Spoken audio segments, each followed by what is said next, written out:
Hi guys, and welcome to Esotera Tarot. My name is Lydia, and welcome to our first and hopefully first of many 4 ACES all signs reading. I'll be pulling energies on all 4 ACES for all signs from Aries all the way through to Pisces. So this will focus on first the Ace of Swords, which is like what you're thinking about, what is on your mind, what's at the forefront of your consciousness. This will help to clarify the reading early on to see if it's yours, as I will be pulling the signs for all placements. So if this reading doesn't resonate with you, then check one of the other placements in the timestamps.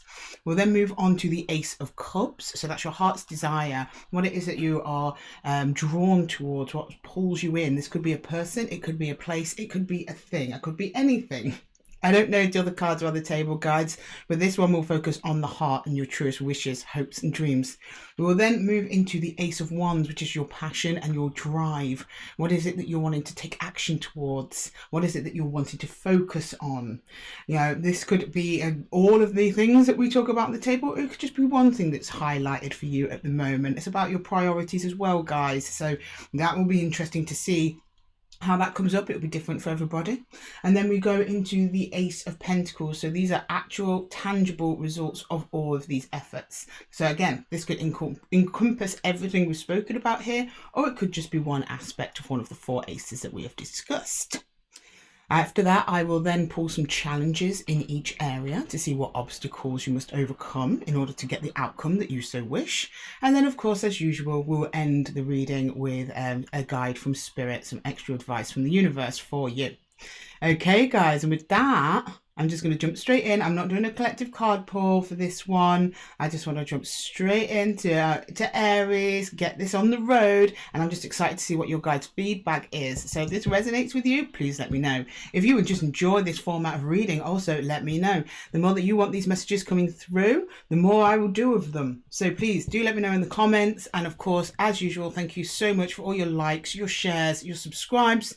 I love you all. It means the world to me. It's really helping the channel grow, and it's lovely to see you guys out there interacting with the channel and the messages resonating with you.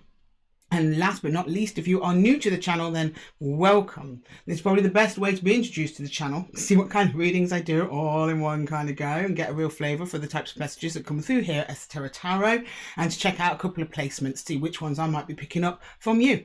Okay, well, with that, we're just going to jump straight into Aries. Hi Aries, welcome to your 4 ACES reading. Today I'm pulling energies for the sign of Aries, Sun, Moon, Rising and Venus. So if this reading does not resonate with you, then check one of your other placements in the timestamps. But if it does, let me know in the comments below, and check out my description box for my Calendly links.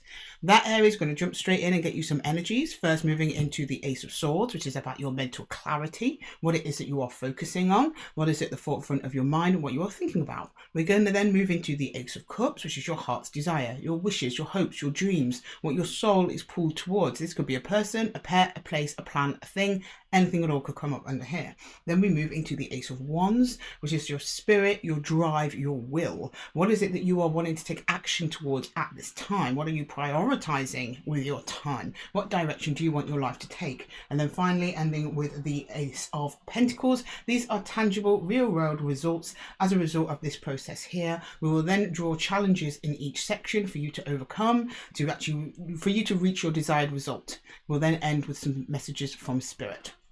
Okay, let's just jump in, Aries, and start you with the Ace of Swords. Okay, can I get the Ace of Swords, please, for Aries? What's going on with the Ace of Swords? What's on your mind, Aries? What are you thinking about? What are you occupied with? Okay, can we get the Ace of Swords, please, for Aries? The Ace of Swords, the Ace of Swords. Oh, the Hierophant, your day-to-day routines, your beliefs, your structure, things like that. Oh, the Wheel of Fortune, time passing, but also fortune's changing. Things may be changing around you at the moment, Aries. And the Two of Wands, not surprising there. So there's changes happening around you to do with your structure, outside of yourself, but also about your core beliefs. So within, as within, so without. So you're trying to remain open to these changes. You're trying to see how you can make the best of this situation. It's not telling me if it's good or bad. I do believe there to be good more than bad here, because the Wheel of Fortune is a positive card overall, and sometimes it very often comes out with the Tower, which means that things might be changing around you that you perceive to be kind of negative are actually for the greater good, will then land you in a much stronger position than when you started. But I do think you're aware of that. You're like open to these changes. So I think that this is positive overall. Okay.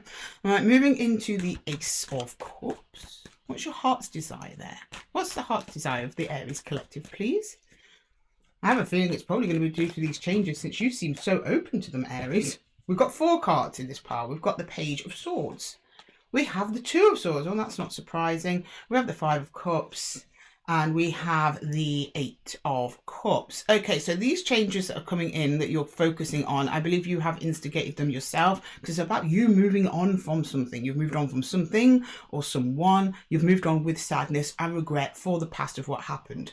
So that would explain why you are open on the under the Ace of Swords, because you're like, this change needs to happen. You understand it needs to happen, but you also understand that it is painful. There are memories, there are regrets, there are losses. But then you move into this energy within your heart space of trying to look at everything with some logic. So part of you now, and part of the process you're currently going through, is trying to not let those emotions overwhelm you, which is great. Very difficult to do, Aries, if I'm honest. You're wanting to make a decision, or there's a decision coming in, possibly around these changes that you're experiencing, but instead of jumping into action, you are actually standing back at the moment and just seeing where everything lands. That's under your Page of Swords energy. You're being very watchful, very mindful, also mindful and watchful of your own actions, and you're minding your thoughts as well.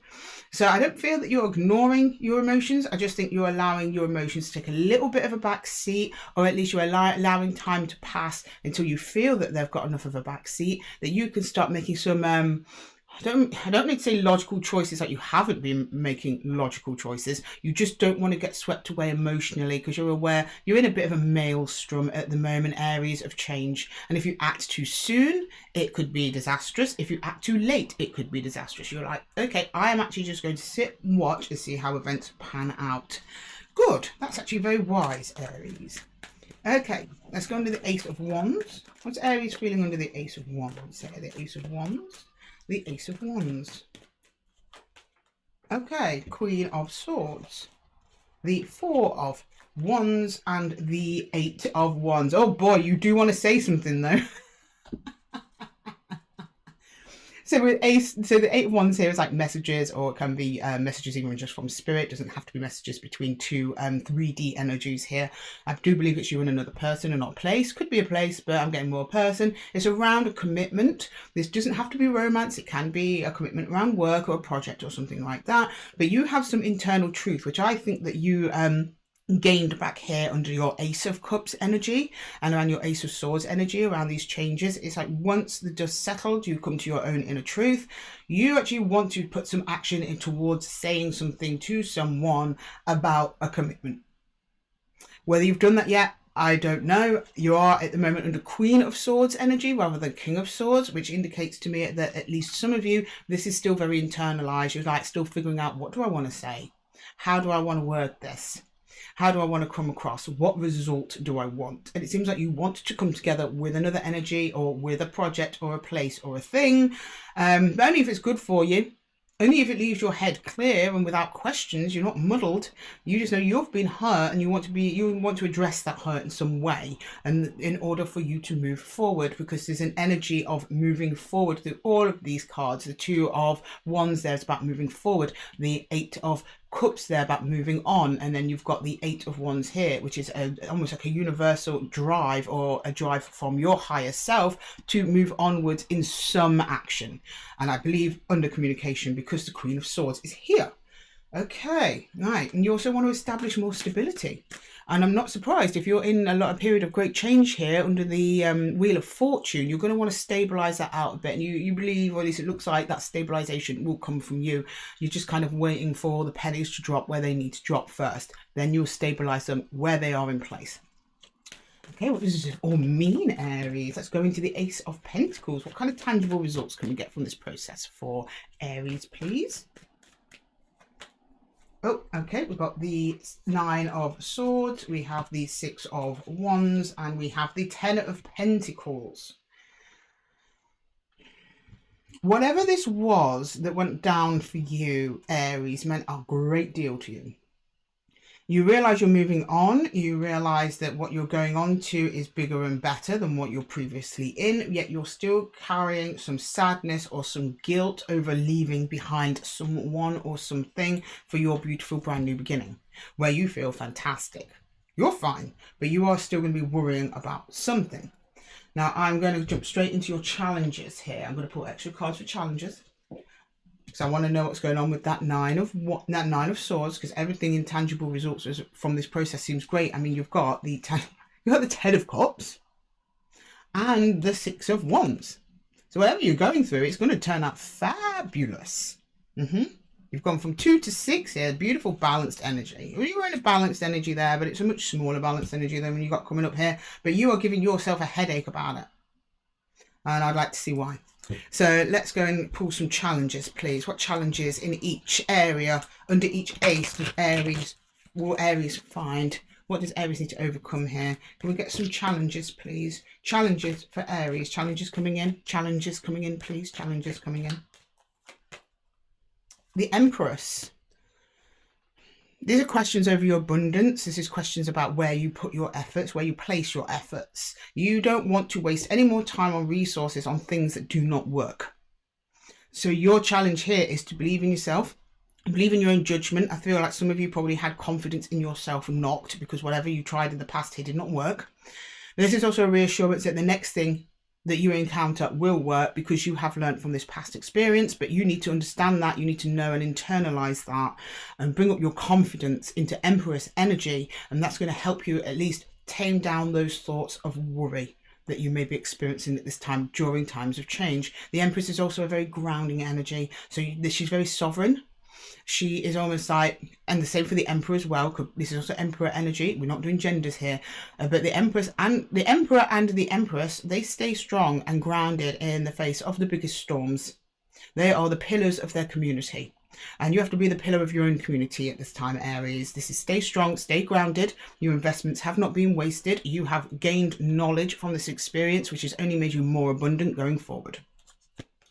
Okay, challenge under the Ace of Cups is the Four of Wands. I'm not surprised to see that here because I think that this may be a coming apart of some kind of commitment that you had before in the past.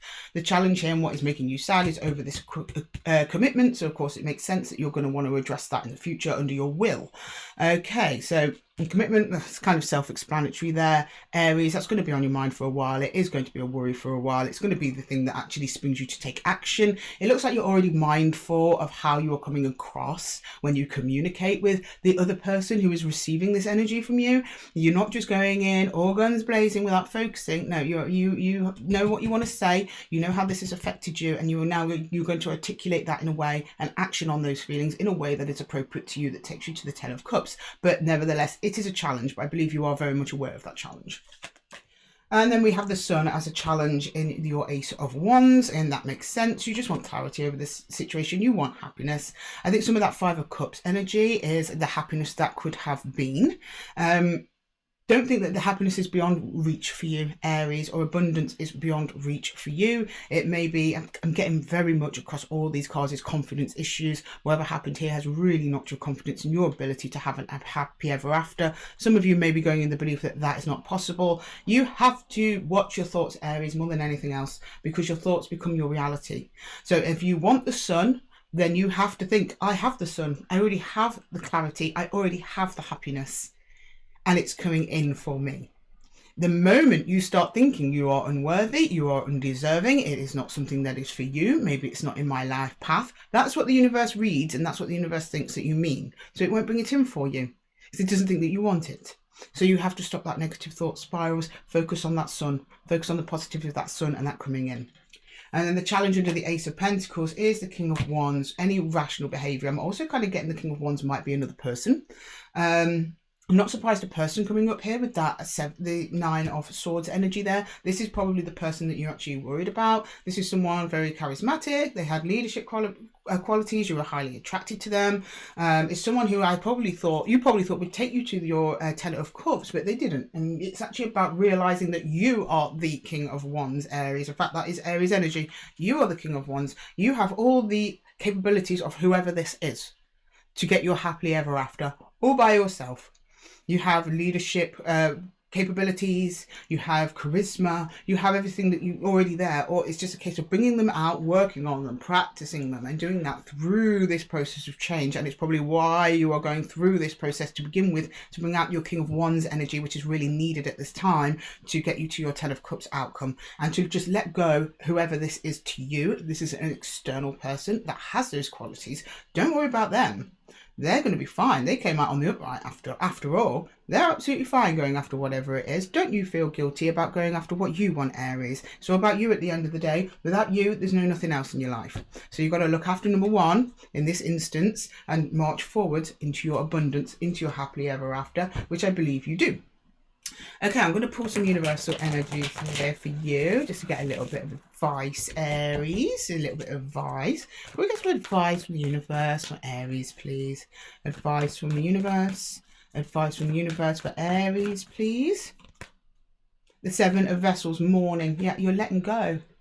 You've probably got to let go of a couple of things, not let alone whoever or whatever this energy is here. It's about also letting go of a way of life for you, because a Hierophant is here. You are going to change substantially over this event, whatever this is that's going on. Your whole structure is going to change. The way that you look at connections or success or whatever meaning this has to you will be different. But out of that, it gives you options. The Seven of Cups is also options. So as you change, you realign into new timelines that give you new opportunities, new chances for growth, new chances for connection with new people who won't repeat this cycle, because you're done, Aries. You're done with this cycle. You're on to new, bigger and better.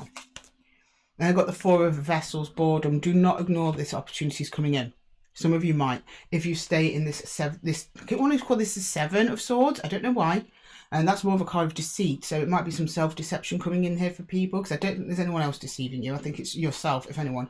Under the Nine of Swords energy, it could be you ignoring any opportunities coming in because of this self-worth thing that you've got going on. You used to grab all opportunities and believe that they are for you, because if they weren't for you, Aries, they wouldn't have come in for the first place. Now, great Ace of Vessels, Ace of Cups. So what we've got here under the Ace of Cups, you will eventually get once you get past this.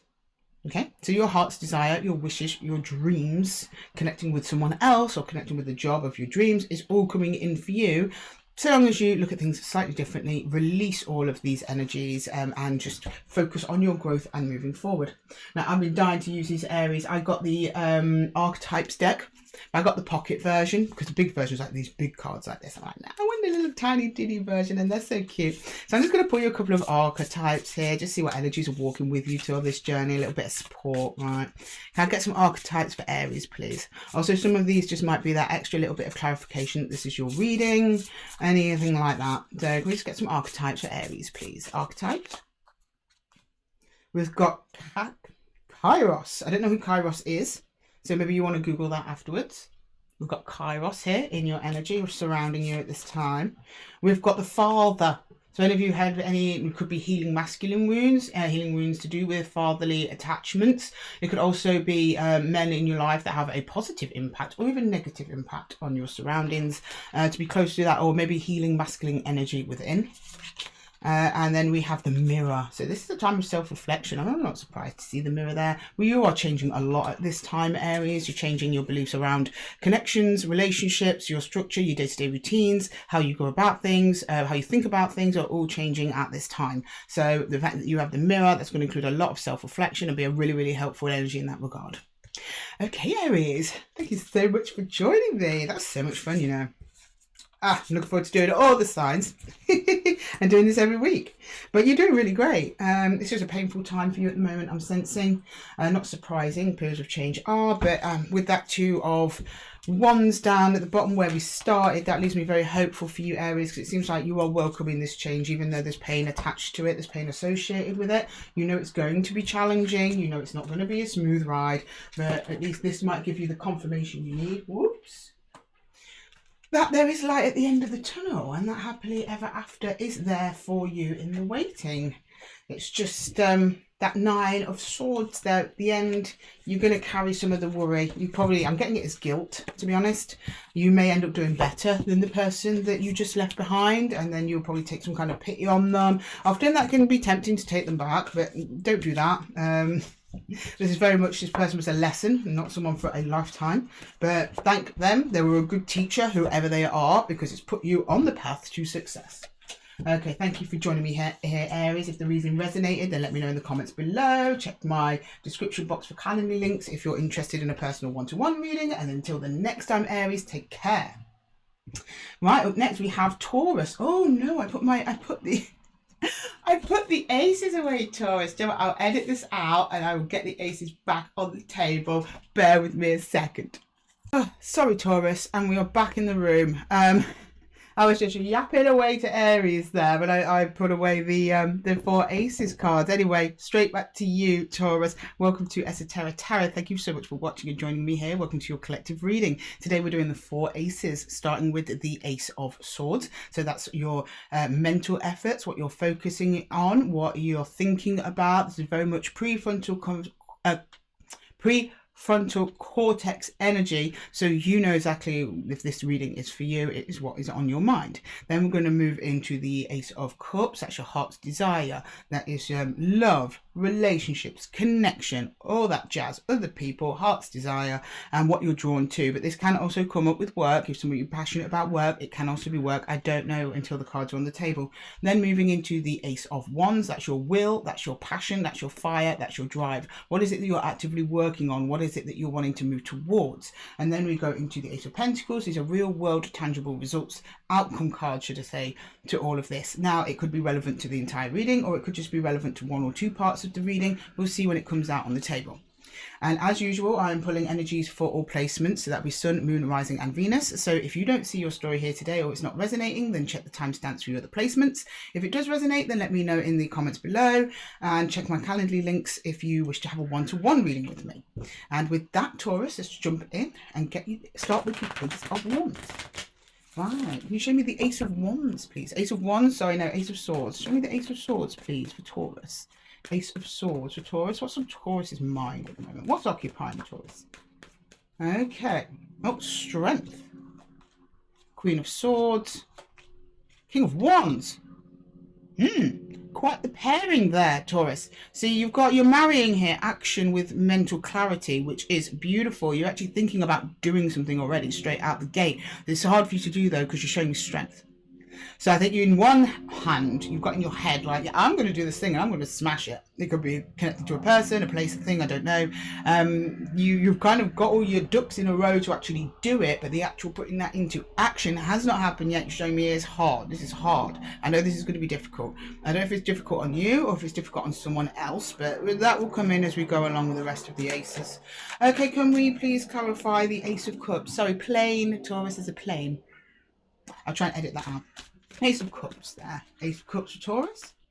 Oh, the King of Cups. Oh, well, hello. The Ace of Wands. Okay. Yeah, I told you, you're already ready for action. And the 6 of Pentacles.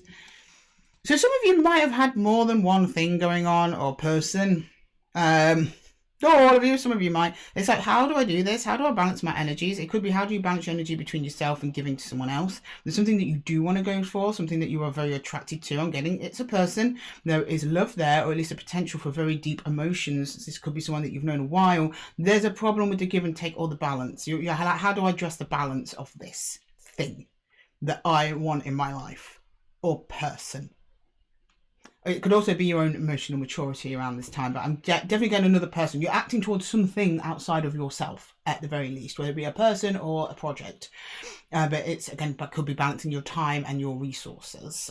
You could be very busy, but you actually want to date this person, but you got to find the time to go on dates. And it's how do I mature the relationship? How do I mature the emotions? You realize you've got to do that through one-to-one kind of contact. But it's not happening for some reason, or at least it's something you're struggling with because that's what's on your mind. Okay, can I get the Ace of Wands there, please? The Ace of Wands. The Ace of Wands. The 6 of Swords. the Knight of Pentacles, and the Six of Wands. There you go. Easy does it, Taurus. Easy does it. And so you are moving towards whoever this is. You feel really good about it. You're taking a very steady, slow, strategic approach, hoping it calms things down. The Six of Cups usually means moving on to something else, but I'm not getting that in this context because you are very much pointing to me very specifically. There's something you're going after. So you will move, and you are moving slowly towards this person or this project or whatever it is, and with the hope of actually creating something real out of it. But you are willing to take your time. But it makes you feel really good. You're like, it's fun, it's great, I feel really great while I'm doing this. It's something that makes me feel really good about myself. I feel I'm making progress in this, but it's slow. For you even, Taurus. But I'm not surprised there.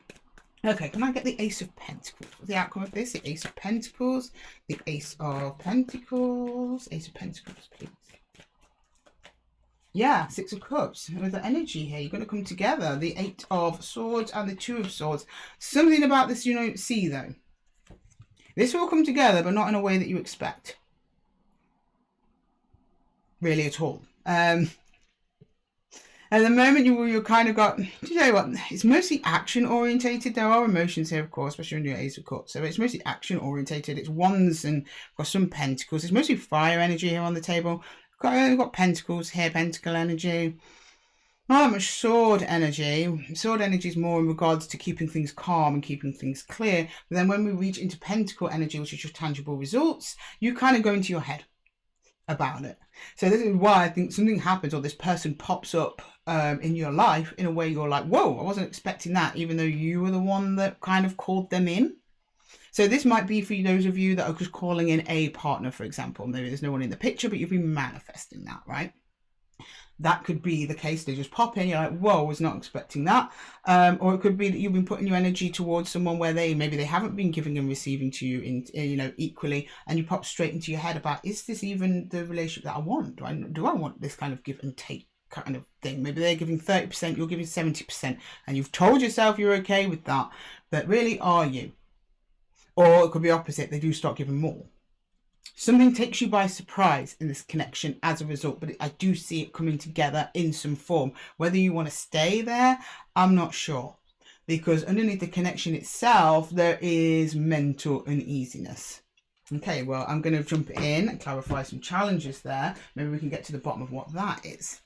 Right, because just because you want something, Taurus, does not mean that it's good for you. Just putting that out there. Okay. Can I get some challenges for Taurus, please? Some challenges? Challenges, please. Whoop. Okay, first challenge here under the Ace of Swords. Now, I'm not reading these. Oh, this is actually very reversed, so I'm going to keep that. This is clear reverse, clear upright. We're not doing sideways energies here. Okay, so we have the Page of Pentacles in reverse. It's about letting your guard down. And like I said to you before, you are going to find moving towards whoever or whatever this is difficult. And it's going to require you to let that guard down in the Page of Pentacles. Upright is a very guarded card. Down is like, yeah, your challenge is actually going to let your guard down and actually get things moving in this connection. Okay, oh, the High Priestess is your challenge here in the Ace of Cups. What was I saying to you, Taurus, doing your intuition is kind of blocked on this one. You're kind of like, is this really what you want? Your intuition is going to be your guide here. The fact that the High Priestess is coming as a challenge means at the moment you are probably disconnected from your intuition. So you've got to do some deep soul searching, some meditation, journaling, something like that. Connect with yourself. You will be your own guide in this journey, okay? Right, and then we have the Knight of Wands in reverse. Yeah, you're trying not to go too fast. I'm not surprised to see an upright Knight of Pentacles and a reversed Knight of Wands. You want to go at this thing like a bullet at a gate. You have to temper that down. Take your time. But I think you're already aware of that because you've got your Knight of Pentacles up and the right way around. Oh my goodness, we've got the Knight of Pentacles in reverse. So at some point, so at the moment, Taurus, you are going slow, slow, slow, steady, slow, slow, slow. The connection then eventually comes in. When the connection comes in, you go into your head and then all that progress stops. That nice, steady, measured approach you've been taking goes right out of the window if you are not careful. And as that is a challenge, I would suggest that you don't let that happen. Don't do that. I mean, tarot doesn't mean this is what happens indefinitely. It also serves as warnings. You could change this outcome at any moment. You could drop whatever it is you're wanting to go after. The whole reading would change. But at the moment as it stands, you are at risk of reversing that steady energy that you have spent so much time trying to cultivate. Right, I'm going to jump into some universal advice for you there, Taurus. Some universal advice. Universal advice for Taurus, please. Universal advice for Taurus. Universal advice. Oh, hang on, which way around? We're this way. 7 of Bows, clearance. We have the 9 of Vessels, generosity. And we have the 6 of Bows, abundance. So you're coming out on top of this. 7 of Bows, clearance. Yeah, that's about taking your time again, blocking out some stuff. If this person has red flags, Taurus, you might just want to, you know, slow down, take your time under that. I'm being called to look at the bottom of the deck. 5 of Bows. There's a potential for conflict here in this connection. That's what I'm going to say. Potential in a hidden energy. Something about you going in. I just don't like at the end here how you're just going into your head suddenly as soon as the connection actually comes in. But this could be your own anxieties. This person, they're not showing me they're doing anything wrong, but they're not showing me their energy at all. It's just you on the table at the moment, Taurus. Then you got the 9 of Vessels, which is complete wish fulfillment. So this person is coming in. So providing they're not got red flags, or you're ignoring things, or you're being breadcrumbed or something like that, it's just a case of you wanting to rush and slowing yourself down is the best thing that you can do, because your wish fulfillment is coming in under the 9 of Cups. And then the 6 of Bows, victory. You've got the 6 of Bows here under your will. This is what you're going after. This is your will. This is what you are thinking to do. This is the outcome that you want. So you're going to come out of this feeling really good about it. And I think the other connection will as well. So well done, Taurus. But yeah, just keep an eye on over there. Don't be too much in your own head and don't rush. Okay, I'm going to pull you some pocket archetypes here. I've been wanting to use this deck for ages, Taurus. So pocket archetypes, just see what energies might be surrounding you at this time while you're going through this, Taurus. Okay, just be mindful of the flame. Well, as I say, the flame, the passion, the energy, the drive to connect with whatever this is very much present in your energy right now. I am not surprised with all this wand energy. We have apocalypsis. It could be potentially life-changing, whatever it is that you're going to go through or towards, which if it's a partner, of course, that's life-changing, not in a bad way. Apocalypse seems a really bad word. It's not. Apocalypse is like scourging out what is no longer useful for you, so you can start something new from that soil. And that's kind of what you're going through here a little bit there, Taurus. And then we've got the riddle. The riddle. Now, I think that might be relevant here for your Ace of Pentacles. This person might do something surprising, or you may have to figure out something about yourself before you can fully proceed and come together with this energy. But the energy for you to solve that, to delve deep within, especially when you had your High Priestess here in a challenge, that's kind of pointing me to that. Like, you something in yourself that you need to resolve, regardless of whether you have this relationship, connection, project, or another one entirely down the line. Something within you that actually brings and draws in that victory and makes the whole process a lot easier. Okay, Taurus, thank you so much for joining me here. I hope that message helped you. If the reading did resonate, then let me know in the comments below. If it didn't, then check one of your other placements. And if you want a one-to-one reading with me, you know where it's at in the description box below. I guess if you've been here before. Anyway, thank you, Taurus, for joining me. I'm going to love and leave you here.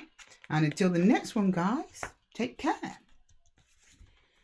Right, okay. So we now have Gemini. Sorry, Gemini. Just got to pack all these away. So I love these readings, but it is kind of a lot of cards involved. So packing away takes a minute or two, but it's all right. I'll most likely timestamp it out anyway, so you guys probably won't even see this. But if you are here, then you know what, thanks for hanging out with me while I do this. Nice to have you here. Or we might have some lingering Taurians? What's the plural of Taurus? Is it its own plural? Let me know in the comments. Okay, right, here we go. Right. So welcome, Gemini, to your 4 Aces reading. Today we're going to be covering all 4 Aces under the sign of Gemini, Sun, Moon, Rising and Venus. So if you don't see your story here today, then check one of the timestamps below. And we are going to move firstly into the Ace of Swords. So this is about your thoughts, what you're focusing on, the mind overall, the prefrontal cortex energy, things that you are very, very much aware of. This will help clarify the reading going forward so that you can ensure if it's yours.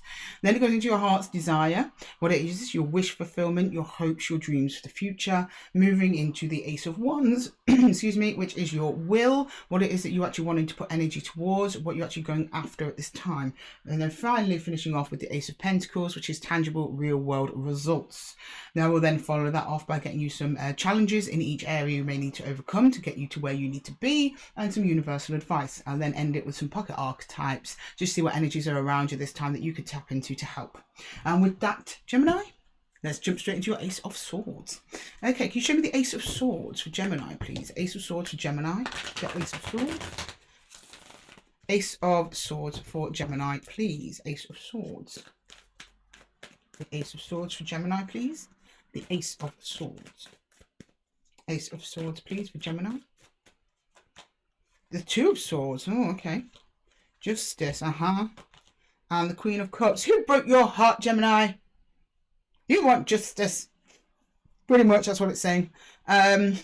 Well, you've had a lot of heart healing. So I'm not saying heartache per se on the table. You've just been focusing on your own heart, healing your own heart, compassion for self, and also in compassion for others. But there's some injustice that's been here because it's in your heart is a need or sense of justice or wanting justice. And then Two of Swords is like, how do I get that justice without hurting your own feelings or someone else's feelings? You're wanting to put feelings aside and actually like make some kind of change. And whatever change this is, the mind will result in just outcome for you.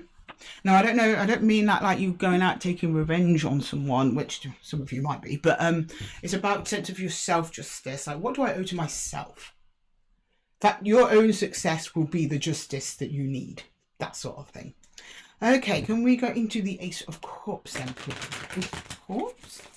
The Ace of Cups, please. The Ace of Cups. Ace of Cups. The Ace of Cups. Oh, the Four of Swords. The Five of Cups and the Devil. Oh, yeah, okay. This is so sweet, Gemini. So your heart's desire at the moment is to heal. Is to heal from an attachment. Sorry, the energy in the room just went woo, but in a really nice way, like a chilled way. Yeah. So as I thought, something's hurt your heart. You've done healing around that. You want justice over that. It is to do with another energy or attachment. You are looking back on that with sadness. You are just trying to heal yourself. You just want to move on. You just don't want to feel this pain anymore. Oh God, Gemini, with you there. Been there. Look, we've got the Fool under the bottom of the deck. It's just like, I just want to move on. I just want to move on. I just want to move on. Okay, I got you, Gemini. I got you. Right, can we get the Ace of Wands there, please? The Ace of Wands. The Ace of Wands, please. The Ace of Wands. Oh God, this one wants to come out. The Knight of Pentacles. The King of Pentacles. The Emperor. Oh, yeah, I just got... Why can't I find someone reliable? I do believe this to be a person. You want reliability, you want consistency, you want stability, and you are now going to maneuver all your energies after your healing process. I believe some of you are in this healing process at the moment. After your healing process, that's what you'll maneuver your will towards getting, attracting. The Ace of Wands can also be somebody like this coming in for you. I'm getting that because all of these energies are so similar. So you've got the Emperor is the most grounded card in the deck. It is the deck of stability and authority. You've got the King of Pentacles, again, ultra stability, both financial as well. So it could be maybe a job broke your heart. It doesn't have to be a person. Maybe some of you got made redundant or got fired or something like that, and it was a job that you loved, but you want justice for that. I mean, this is justice is legal matters, so that could very much be the case. And you're thinking, how did this happen? Why did this happen? I just want to heal from this. Like maybe you had a really toxic work environment, maybe workplace bullying, things like that going on. But this is authority, so this is actually giving you a massive learning curve, especially through healing through that Queen of Cups there, coming in strong there, Gemini, with the Queen of Cups energy. But you actually, not only is this showing me as a person or a place, a desire for you, under both the Emperor and the King, I want to say the Page of Pentacles, no, the Knight of Pentacles is actually moving towards achieving that or getting that, but slow and steady and strategically. And I'm not surprised with that because you told me you just want to heal. You just want to heal first. So I don't think some of you may not, if it's a person, not even thinking about a particular person in particular, you just want stability. You want those promises that were made to you to be upheld. You want that. You want the results of the hard work you put in to be delivered. You just want to get what you put in, which is not a big ask. You're not asking for the earth here, Gemini. And you're putting in tangible steps here to make sure that you get these things. Good. Yeah, look, 5 cups under the bottom of the deck. We're talking about that. Someone owes you. At least energetically, you feel owed. You're hurting, and you're not even really asking for that much in return, apart from healing and stability from either them or someone else. Right, let's go into the Ace of Pentacles with all this stable energy on the table. Let's see what's going on with the Ace of Pentacles there for you, Gemini. Okay, oh, we've got the Ace of Cups. Yeah, a brand new love coming in. The High Priestess and Temperance. Okay, so this is going to take time. So I believe for the majority of you here, yeah, 2 of Wands underneath the deck. Stay open. So for a lot of you here, this is not a particular person. This is just a type of person that you want. You don't want any more of this hassle that you had in the past. You want stable, clean energy in and around you, and you were going after that. Now, that doesn't mean you're going to be signing up to dating apps tomorrow or apply for your next job tomorrow. Not like that, not that quick. You show me time was going to pass, a little bit of time is going to pass, and then you get in touch with your heart again through the High Priestess, and you get to the High Priestess through the Queen of Cups. As your heart remains open, as you heal here in your 4 of Swords energy, you continue this healing, you continue drawing in stability in your life, stable energies into your life. Your intuition goes online. And our intuition isn't just belonging to us, it's part of a universal consciousness which connects all of us. And what that does, without you even really having to do anything, Gemini, it attracts in a brand new, beautiful love for you. Beautiful new wish, beautiful new heart's desires. Okay? Well, I'm going to draw some challenges now for you in each area to see what it is that you need to overcome to make sure that you're successful in each into getting the desired outcome. Okay, can I please get a challenge from each? Challenge? In each energy, please, a challenge for each. What's the challenge in the Ace of Swords there for Gemini? The challenge in the Ace of Swords for Gemini there. Challenge. Yeah, blockages. Keeping whoever it is that hurt you in the past blocked. It's a common challenge, actually. Whoever this is not in your life anymore. I believe it was you that probably cut them out. They are going to try to come back. They're going to try and take you off this path of healing that you're on. Don't let them. Keep that door closed. Don't answer that phone. Ignore that message. Keep them blocked. But it's going to be difficult for you. That's a challenge you've got to overcome. Okay, can I please get a challenge for the Ace of Cups there for Gemini, please? Process, the death process. There's death energy all around this. Now, the death process is change. You have to accept the change. The change is going to be painful. The mourning is going to be painful. It's part of the death process. So there might be a temptation to try and hurry healing. You can't hurry healing. You try and hurry healing, then you're not healed. In fact, you're making it longer by trying to hurry it along, right? So don't do that. Just feel the emotions when they come in. And I don't mean you just lie on the sofa for weeks on end like a lump. No, I'm not saying do that. But when the emotion comes in, sit with it. If you're in an environment at the time, so you're in the, in the middle of a work meeting and you get this overwhelming sadness, I'm not saying burst out in tears at the table. Go, right, I've got this sadness that needs some of my attention. So when I get home, I'm going to take 10 minutes for myself in private to grieve, to let the tears flow, to feel it, to roll around, to scream in my pillow. And then when that 10 minutes is up, you dry your eyes, you get back on with your day. Okay? And then can we get a challenge, please, for the Ace of Wands? Ace of Wands challenge here. Oh, the Knight of Pentacles. So I think some of you I'm getting here from Spirit are going to have trouble kind of discerning at the moment between what it is that you want and what it is that other people want. So what makes you happy, Gemini? What kind of relationship do you want? What kind of connections do you want? Because, you get some people that are not happy unless someone's texting them all day, every day. Then you get some people that are quite happy with one text a week. You have to figure out what it is that you want and actually put in that strategy to what you want. Not what you think other people will think that you want. Not what your friends say you should want. Not what your family should say what you want. Not what your employer should say that you want. What you want. And make sure that strategy suits you, your temperament, and the reality of your temperament. Not the person you think you're supposed to be. No, the person that you are. The healthy version of the person that you are. Okay, I mean, we all have those bad and good traits in it as Gemini, where we can be a little bit too impatient. Our expectations can be a little bit too high, but we all know ourselves, at least through processes like this, at a reasonable level. So you need to incorporate something that works for you and deploy that strategy. Okay, and can I get a challenge for the Ace of Pentacles there? Challenge for the Ace of Pentacles. Oh, we've got the Empress, right? So yeah, this is self-confidence, this is abundance, this is also productivity. This is putting me towards temperance. So for a little bit of time, nothing's going to happen and you're going to question whether or not it's working. But remember, the Empress produces, right? All of this abundance she's produced. And do you know how she produced it? Waving that wand. It's like effortless production. So even though time passes here in Temperance, look how similar they are. I mean, this is the Archangel Gabriel, I believe, or Michael, I can't remember, but they kind of got a similar vibe, right? In their floaty gowns, looking all cool and breezy. This is just telling me that even though time will pass and you'll feel like nothing's really happening, you'll be like, I'm bored of healing, I'm bored of meditating, I'm bored of journaling, I'm bored of reflecting. That's to assure me things are happening, because the Empress doesn't really have to do anything for her abundance. She just waves a wand. Suddenly the crops have all flourished, right? That's what you're doing. You're waving your wand here. Your healing is you waving your wand to create the abundance that you need. Tuning in with your intuition is creating the abundance you need. Doesn't mean you have to actually go out there literally planting seeds. They're the seeds that you're planting to bring in this beautiful brand new beginning. Okay, so just have faith. Even at times when it feels slow, it feels like nothing's happening, it is. A lot is moving behind the scenes. Right, let's just get you some universal advice, please. Universal advice. So I'm just checking we're still recording, Gemini. I don't want to lose this reading. It's a good one. Right, can we get some advice, please, for Gemini? Some advice, please, for Gemini. Advice for Gemini, please. Advice for Gemini. Advice for Gemini. Got some advice for Gemini, please. Yeah, Queen of Arrows. It's like understanding within yourself. Like the Wheel of Fortune, things are changing, things are moving, and the Moon on water, which is the Moon.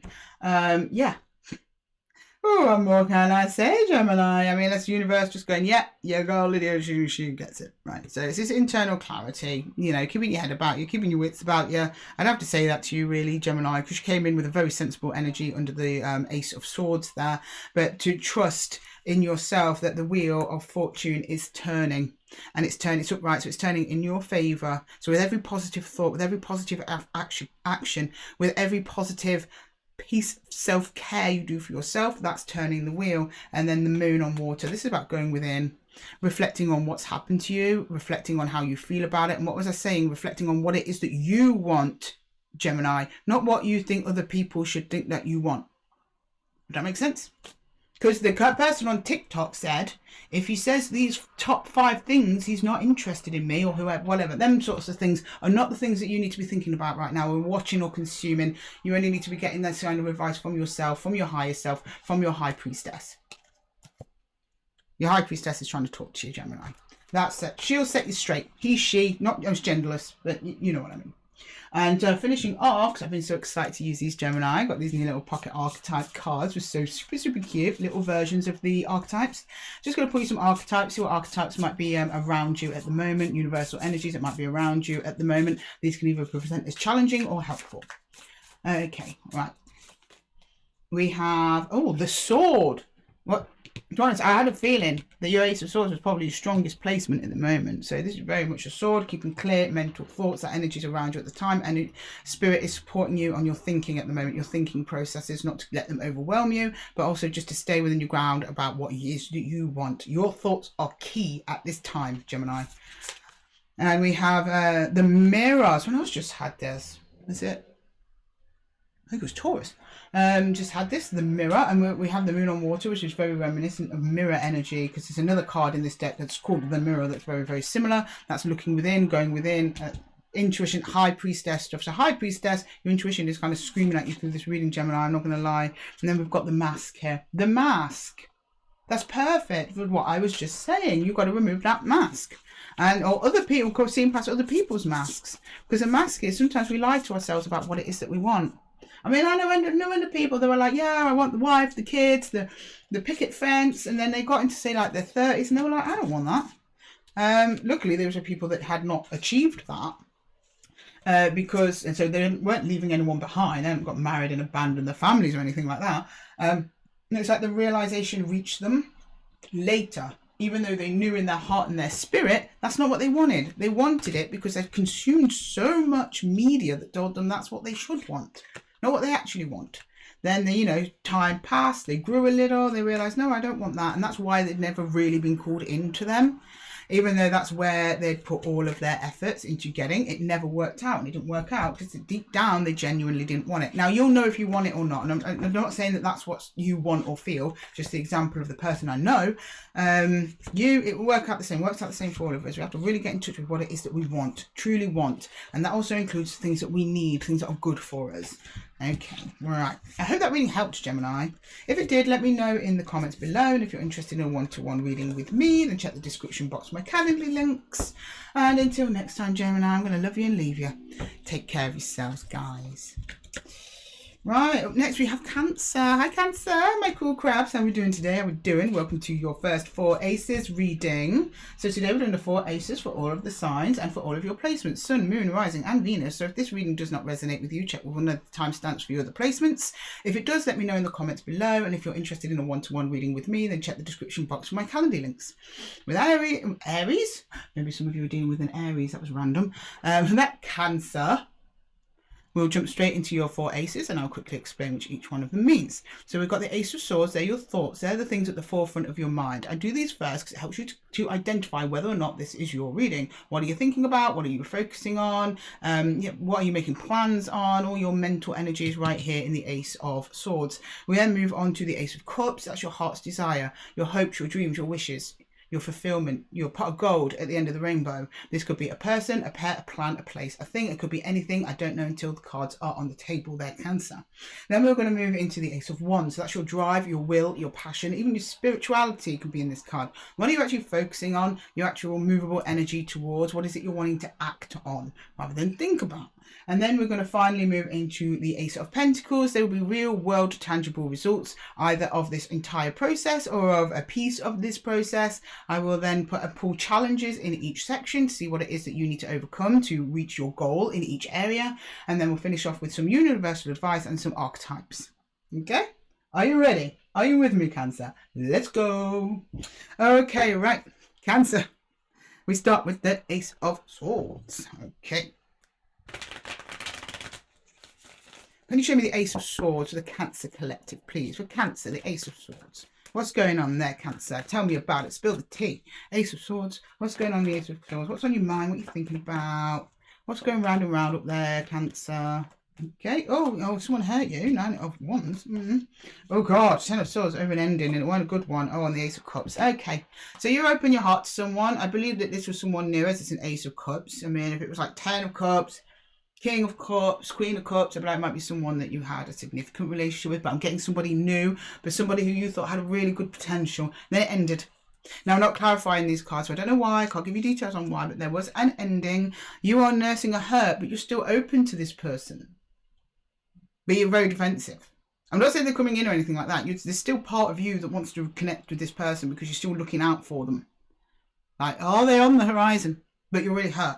So you're in like a little fortress of pain at the moment. And that's what's going round and round in your mind at the moment, Cancer. I'm very sorry about that. That's really hard because I see a lot of hope and dreams went into this. Okay, can I please see the Ace of Cups? The Ace of Cups, please. I'm going to Ace of Cups. The Lovers, yeah. And the Hanged Man.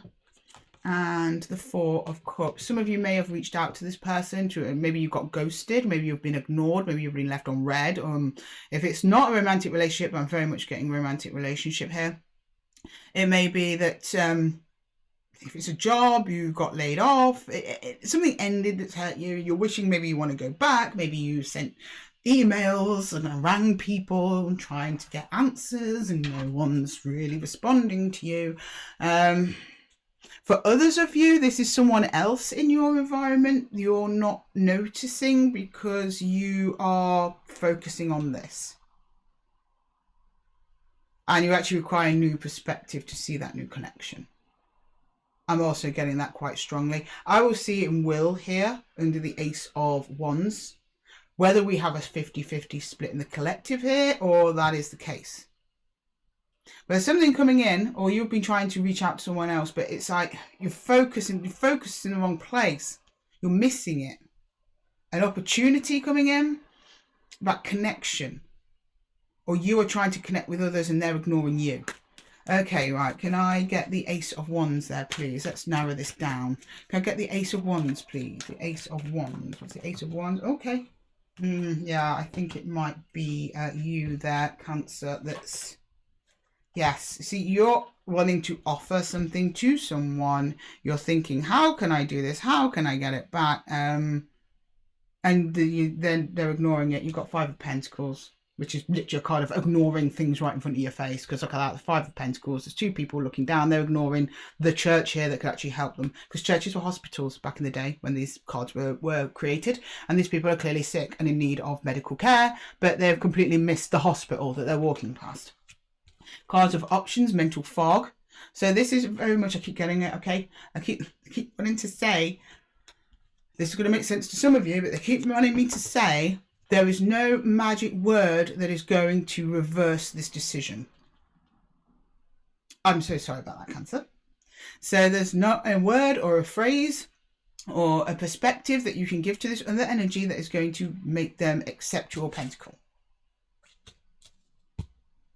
It's hurting you to keep putting that out there. They're telling me this line's correct in both ways. So for your heart's desire, there's a heart's desire there that you don't even know is there yet, because you are focused on this person, place, thing that was not fulfilling to you, that did end, that did hurt you, that you are still open to. But while you're still attached to this energy, it's preventing new lovers, opportunities from coming into you that are much more aligned, much more fulfilling, that will pour into your cup till it's overflowing. Right, can I get the Ace of Pentacles there, please? The Ace of Pentacles. The Ace of Pentacles, please. The Ace of Pentacles. Sorry, that sounded so harsh, Cancer. But they were really urging me, like, you have to say this. Okay. Don't shoot the messenger, Cancer, please. Right, can I get the Ace of Pentacles, please? We'll say the Ace of Cups. Ace of Pentacles, please. Okay, who's this? Page of Pentacles. Three of Swords. The Seven of Wands. You're just going to cause more heartache if you keep trying to keep this connection open. It needs to close down. But I do see you doing that because Page of Pentacles is something new to study, something new to look at, something else catches your eye, which makes this whole process a lot easier. But you are going to have to hold up your guard against this, because if you keep letting this in, it's just going to break your heart. Because while you are focusing on this energy, there's another energy trying to come towards you and it cannot get in. Now, either this is someone you actually know who's like trying to contact you and you're ignoring their calls because you don't want to be on the phone in case this person calls you, right? That kind of thing. Or this is energetic. I'm getting more and more energetically. There's someone energetically tied to you that is coming in, but it cannot come in because your energy is blocked because it's focused elsewhere. Instead of focusing on the potential, something new and amazing coming in and being wide open to whatever comes in, which is the best way for the universe to deliver these kinds of people or opportunities to you, Cancer, you are closed. You're closed because you're like, no, I want that thing over there. That thing's right in the distance, Cancer, and I don't think it's coming back round. Even if it did, does it really need this much effort? Do you want to put this much effort into keeping someone in your life? Because the effort doesn't get easier. It gets harder. You deserve so much more than that. You want someone who wants to leap, skip and jump into your life, Cancer. Right, I'm going to clarify some energies there for you. Some energies there. Okay. Energies. Not energy, sorry, challenges. So can you get some challenges for the Ace of Swords here, Cancer? Some challenges for the Ace of Swords. Oh, yeah, I told you. So you're in your head about this. You're just going round and round and round in circles over this ending. And while you're thinking about the ending and you're thinking, oh, I'm going to be open to them, it stops you from moving on and it disconnects you from your heart space, actually, which disconnects you from your intuition, which disconnects you from making your way safely through this 3D reality that we're in. That's when we all start making really weird decisions and doing weird things, when we overthink, when we're trapped in our own head, because we tell ourselves a narrative that is mostly false, and then we convince ourselves that it's real, and then we act on it like it's real when it's not. That's why it kind of comes out skewed, or the results you're expecting are not the results that you get. Right, can I get a challenge here for the Ace of Cups? Yeah, holding on. You got to let go. That actually came out on its side. But I mean, in the Four of Pentacles, you're clinging on to something. You need to release that. You need to release whoever or whatever this is. It hurts and it's painful and it's hard, Cancer. But I do not, and Spirit does not want to see you stuck in this place. Okay, and can I get a challenge for the Ace of Wands, please? The challenge for the Ace of Wands. King of Pentacles. Steady, grounded and reliable. This is the type of energy you need in your life, Cancer. This is the type of energy that you want. But in order to get there, this is probably the person who's trying to come in, but you're paying them no mind because you're focusing on this riffraff over here that's not worth your time. The King of Pentacles is worth your time, and he's trying to come in for you, Cancer, but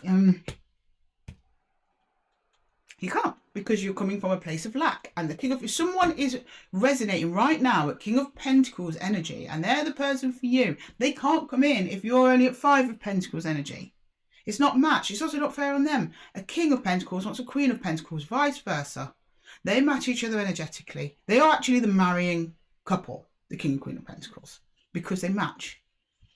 When you get a king, and I'm not reading genders here, it can be male or female, and when a King of Pentacles matches with a 5 of Pentacles, it creates an uneven power balance, usually uneven give and take, and it never lasts.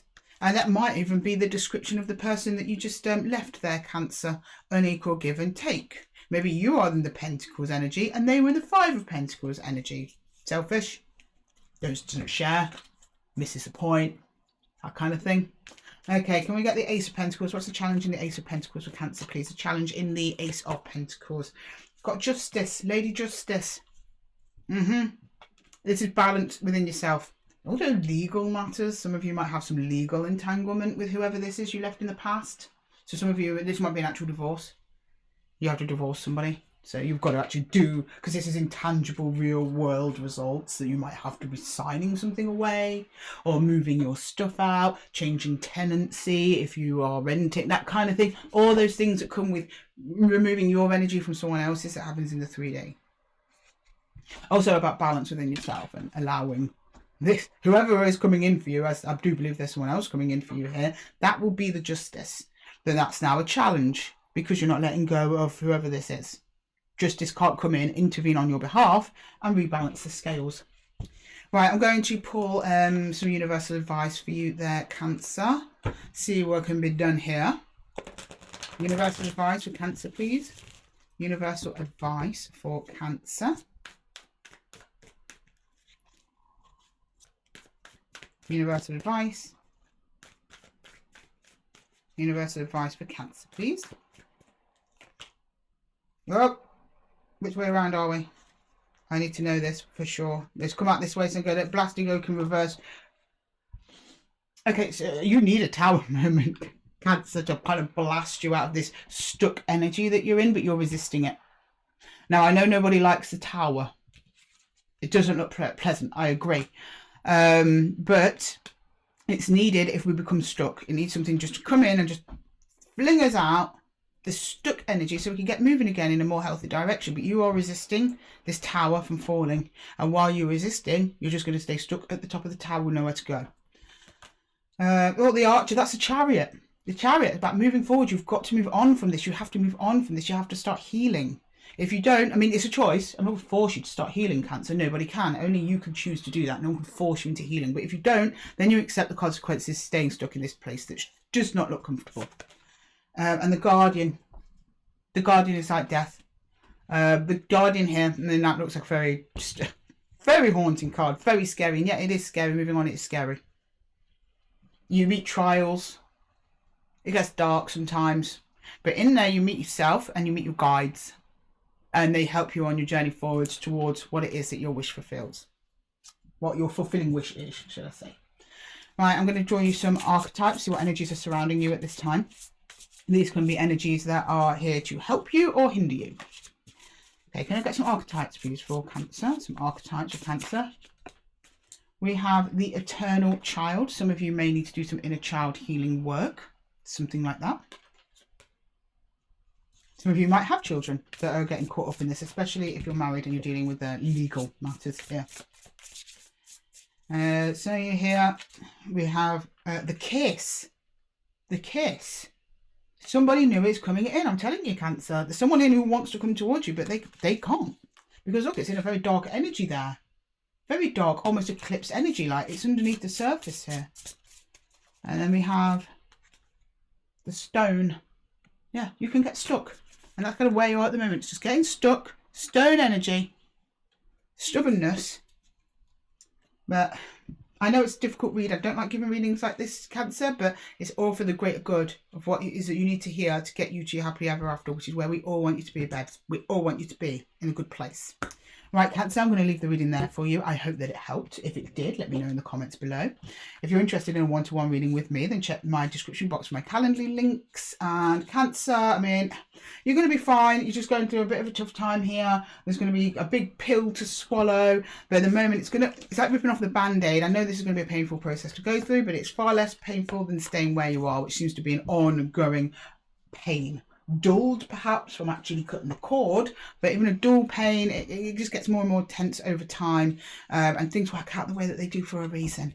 So I know it's awful, Cancer. My heart is with you for every step of the way. Spirit is with you. There is much better for you on the other end of this, and you deserve all of that. And thank you so much for tuning in, guys, and I'll see you in the next one. Until then, take care of yourselves. Right. Up next, we have Leo. Hi, Leo. Sorry, I'm just trying away Cancer's cards. I'll be with you in a minute, loves. Give me a sec. Fast as we can. There we go. Record time. Right, thank you, Leo, for persevering with me. Welcome to your 4 Aces reading. Today, we are going through all 4 Aces, and I will be setting intentions for your Sun, Moon, Rising, and Venus signs. So if this reading does not resonate with you, then check with the timestamps for your other placements. I will go through each card in turn and explain exactly what it is and the way that format works. So we are starting with the Ace of Swords. So that's your thoughts. This is what you're focusing on, what you're thinking about. I pull these out first, and then we can recognize whether or not it is your reading. We then move into your Cups energy, your Ace of Cups, your heart's desire, your passion, what it is that you're wanting to go towards, what's filling you up, what do you desire. That's when we go into Ace of Cups, see what your wish fulfillment is. We'll then move into the Ace of Wands, which is your drive, your will. Where are you putting your energy towards at the moment, or where do you want to put your energy towards at the moment? What do you want to action? What do you want to bring about? And then we go into the Ace of Pentacles, which is real world tangible results of either all of these actions or an aspect of these actions. I will then pull universal energies for you from the universe to give you a little bit more guidance on this journey. I'll also pull challenges in each section to see exactly what it is you need to overcome in each area to get to your wish fulfillment. And then we'll close off by pulling some archetypes you to see what energies surround you at the moment. These energies will either help you or hinder you. And with that, Leo, I hope that's clear. We will jump straight in and clarify that Ace of Swords.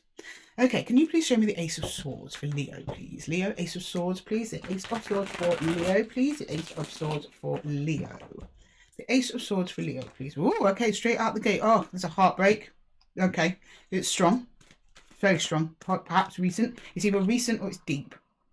So, I mean, when I say that, it means it could be someone you were with for like a decade, but you split up 2 years ago, but you're still healing from that. Or it could be someone that you were with for 5 minutes, but you felt such a connection. When it ended, you're like, it's just strong. Okay, right. Can I get some more cards on that, please? Yeah, 2 of Pentacles. There's another energy. It got wobbly. 5 of Swords. It started off challenging anyway. I mean, it wouldn't have done from like day one. You know, if you know someone's a challenge from day one, you're not really invested and you just cut them loose. But enough time passed where you were like, okay, this is starting to go like a little bit south here for me. 2 energies that it's like you could never quite meet up. I don't know whether or not that was genuine or someone making excuses, either you or them. I imagine it'd be them, since you're showing me has been quite heartbroken over this. So you are either in the process of cutting a cord from them or considering cutting a cord from them, or if the cord has not been cut, they continuously, and I think it's going to be most of you in this camp, this person continuously lets you down. Doesn't steady out. You're hoping like, oh, maybe next week it will feel like it's progressing in a more healthy direction. Well, as of this time of this reading, you watching this reading, it hasn't, and it's causing you continuous hurt, and that is what's on your mind. Okay, right. Can I get the Ace of Cups there, please? Can I get the Ace of Cups? The Ace of Cups. What are you feeling at the moment? What are you feeling? Ace of Cups. Yeah, soul connection here. Deep soul connection here. Knight of Cups. Okay. And the Moon. Why is this not working? Why is it? Why? So you're showing me like this should be working out. I'm giving to them, they're giving to me, but there's just something off. You can't quite figure out how you can get it to stabilize out, or how you can get it to move in a direction is what you would find acceptable. Acceptable life stages that we go. The progress is trying to be made here, but you're figuring out ways to try and keep this connection going and together. But you've got hurtful thoughts around it though, Leo. Your heart's still very much open to it though, but there's something here you don't see, or something you're disconnected from under the moon. The moon hides things. So if something that you know in your gut and your intuition is off, but you're telling yourself it's fine, or this other energy is deliberately hiding something from you that you cannot see, and that's what's causing it to be off. Okay, right, can I get the Ace of Wands there, please? The Ace of Wands, the Ace of Wands. What's your will? What actions do you want to take over this? What action do you want to take, Leo? Ace of Pentacles. Yeah, I told you, you want to sort this out. Yeah, it's about give and take, equal give and take. Six of Pentacles and the Sun. You just want clarity on where you're at with this person. So this could be a situationship, or this could be friends to lovers kind of thing. Like, it's like there's something unspoken about this, which is now making you uneasy on moving forward with this person. And you just want clarity over the situation. You want to know where you stand with them. And from there, you want an offer of stability. Or you offer them the stability based on this clarity of where it's at. So it's like you say, like, okay, if we are friends with benefits, or we are a situation, just tell me. You know, you just kind of want to reply your misery. All right, what's going on here? Because look, we've got the moon, we've got the sun. You want that moon gone. You know, you sense something off. You want to know what it is. Then you can make a decision on where you put your pentacle energy, whether you put a seed into this relationship or you put your seed elsewhere. Without that sounding the way it sounds, but you know what I mean, Leo. Right, can I get the Ace of Pentacles, please? Get the Ace of Pentacles, please. I'm getting strongly this is a person. Well, we've got the Six of Cups always confirms to me it's a person. This isn't work. This is a person. Despite how much pentacle energy we've got on the table. Can I get the Ace of Pentacles, please? Yeah, you just want to work with this person. Three of Pentacles, Queen of Swords, and Six of Cups. Right, you need to create distance between you and this other energy.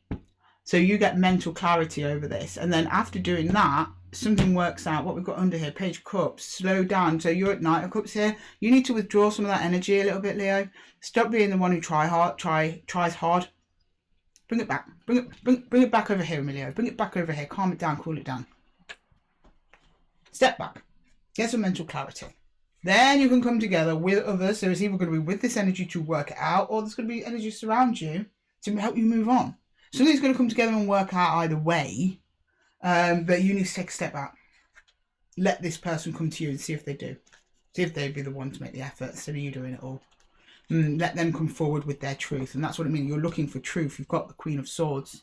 You will not do a moment's more work with this other energy until you get some truth. I don't blame you. And that's exactly what happens when you start pulling your energy back there, Leo. Right, I'm going to get you a challenge in each of these sections to see what it is that you've got to overcome to get your desired result. Okay, right, can I please get a challenge for the Ace of Swords? Oh, yeah, look, you've got the King of Swords in reverse. That is like you're not clear on what this is. So if you're not clear on what it is, Leo, you can't make plans to move forward. You can't work with somebody who's only giving you a half truth or no truth at all, like nothing. You don't know what's going on. They're there, they're present in the connection, but you're not sure where it's going, if it's going anywhere at all. So do I invest in it? Do I not? Do I invest? Do I not? Right. Okay, yeah, we've got Temperance here, time. So over time, and this is to do with your heart connection, time is going to be your biggest challenge here, because I know you, Leo. I'm a Leo Venus, so this is no knock on Leos. I've got a little bit of streak of Leo that runs through me. Can be a little bit impatient. Can be like, just tell me. It's because Leos are very decisive. They know what they want. They know if they want something or they don't want it. Yes or no. You don't mess about. You haven't got time. Right. So when you get other energies that are a little bit more meandering in what they want, it's very unclear. You're like, this is confusing. You either want me or you don't. That person, whoever you're asking for, needs time. Maybe there's other things going on in their life that you're unaware of. If it's a newer kind of relationship, maybe you're not close enough for them to let you in on that aspect of their life. But there's something to do with the moon. So with time, this will be revealed and will turn into the sun. And then you can make decisions about your pentacle energy, like where you're putting your energy, your effort, your focus. Okay, right. Can we get a challenge for the Ace of Swords there, please? Yeah, look, you've got the Page of Wands in reverse. I don't mean to laugh, Leo, but I as soon as I saw this card, I got it. Like, don't be so eager. See, the Page of Pentacles, even though it's technically the smallest energy in the deck, it's also like the most enthusiastic and a little bit naive, and it's sweet and it's really endearing. And 99% of the time with you, Leo, it is sweet and it is endearing. But at this time, they're like, no, you've got to withhold that. And I know that's awful because that's part of you. is to be sweet and endearing. And I'm not saying be mean. The cards aren't saying be mean either. Don't go out your way to be horrible. Just hold some of that little naive, playful, wonderful, chilled energy. Keep that a little bit to yourself. Don't be passing that out. Because the thing is, the more you do that, the more this person thinks it's okay for them not to reveal their moon to you, to take even more time in temperance. Just to carry on things as they go along. But that's not their fault, Leo. It's because they think you don't mind when you do that. They're like, well, Leo's fine. Leo's over there having a laugh, having a joke around. It's okay. You're not showing them any of this pain that it's causing you. So they don't know that it's there. So I'm not saying sulk around and be sad either. Just don't, if you're using positive, happy, playful, youthful energy to mask pain, just stop doing that. Don't do that. That's lying to yourself. It's also lying to them. Yeah, Queen of Pentacles, looking after yourself. This is taking back your power, taking back self-empowerment, as I was saying, keeping it a little bit locked up. That's that pentacle. So that Queen of Pentacles, what she's holding there, is this pentacle that you want to offer under your will, under the Ace of Wands. And then, of course, the real pentacle energy that we've got here, the overall pentacle energy. So keeping it a bit back to yourself. Let this person come towards you and show you what they can contribute towards you, because it seems like you've been doing most of the contributing here, Leo. So the more you give, the less you get back. And I can feel it's heartbreaking. It's heartbreaking. Okay, right, let's get you some universal advice there, Leo. Let's get you some universal advice. Universal advice for Leo, please. Coming right up. Ping. Okay, right. Here's universal advice, please, for Leo. Universal advice, please. Yeah, Page of Arrows. Just keep your guard up a little bit. The pages are really tiny energy. I cannot stress that enough, Leo. It's tiny energy. Just a little bit. Just keep yourself back at least a little bit. Just keep your guard up a bit. You know. You've got 5 of Arrows, which is frustration. This has become frustrating for you. You're going to get frustrated with the process as well. What was I just saying? It's going to be hard for you to understand why someone just can't make an instant decision. Yeah, that's going to come in. But then look, you got the Ace of Bows as an outcome card. Oh, he's like, don't you worry about it. The universe is like, don't you worry about it, Leo. We got you. Something's going to happen and you're going to like it and it's going to make you super excited. But you have to withhold back a little bit of energy just to give the universe a little bit of space to work, right? Okay, right, I'm going to pull some archetypes for you, just see what energies might be surrounding you at this time. And these energies are here to help or hinder you, Leo. You take these as they resonate. They'll be different for everybody. Okay, right, so first we've got the, oh God, the ocean. So maybe some of you live by the sea. Maybe you have memories of someone by the sea. Maybe you could go a trip to the sea. Maybe this is about exploring your depths. Maybe this person needs time to explore their depths. That's what the ocean is all about. Okay, the forest. Maybe some of you live in the forest. Maybe some of you don't live in the forest. The forest is less about where you live or where you've been. These can be places of significance for you. So some of you, there might be a cohort of Leos. You have memories in the forest. Maybe you have memories in the ocean and the forest. And it also is about going into not seeing the woods for the trees. You know, going into your psychology, which can be very thick and dense. Not saying you're thick or dense, Leo, but everyone's human psychology is thick and dense with all sorts of stuff going on in there. It's about finding your path through the forest, finding your path through that forest of thoughts to find your way. And then we've got the riddle. Someone else just had the riddle. And I'm shuffling these. I really am shuffling these. Then the riddle. That's either they're being a riddle, you're being a riddle. They've got to figure out their own riddle. There's something about this, Leo, that you're not seeing. And to be honest, it's not really for you to figure it out. I think it's going to figure itself out in time. But you've got to give it that time. And that's where you're going to struggle a bit. Anyway, my lovelies, I'm going to leave the reading there for you. I hope that it helped. Thank you so much for joining me here at the Zen Den at Esotera Tarot. Love to have you here as usual. Loving your energy, Leo, as used. So, if this reading resonated with you, let me know in the comments below. If not, check one of your other placements. And if you're interested in a one-to-one reading with me, then check the description box for my Calendly links. And with that, Leo, I'm going to love you and leave you guys. And I'll see you in the next one. Take care of yourselves.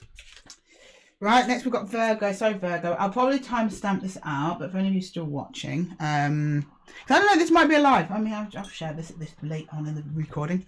I don't know whether or not to set this as a premiere. We can all watch it together. I think that'd be quite nice. But I don't know. I'm on the fence about it. So some of you might still be watching this part, I don't know. Otherwise, I will timestamp it out and you'll all, you know, you'll miss it entirely. I have some leftovers from Leo coming into Virgo, especially if some of you have got like Venus placements or something. Your Virgos with Leo Venus placements. So you might just be hanging on for your Virgo reading. Sorry guys, I'll get this cleared up as quick as I can.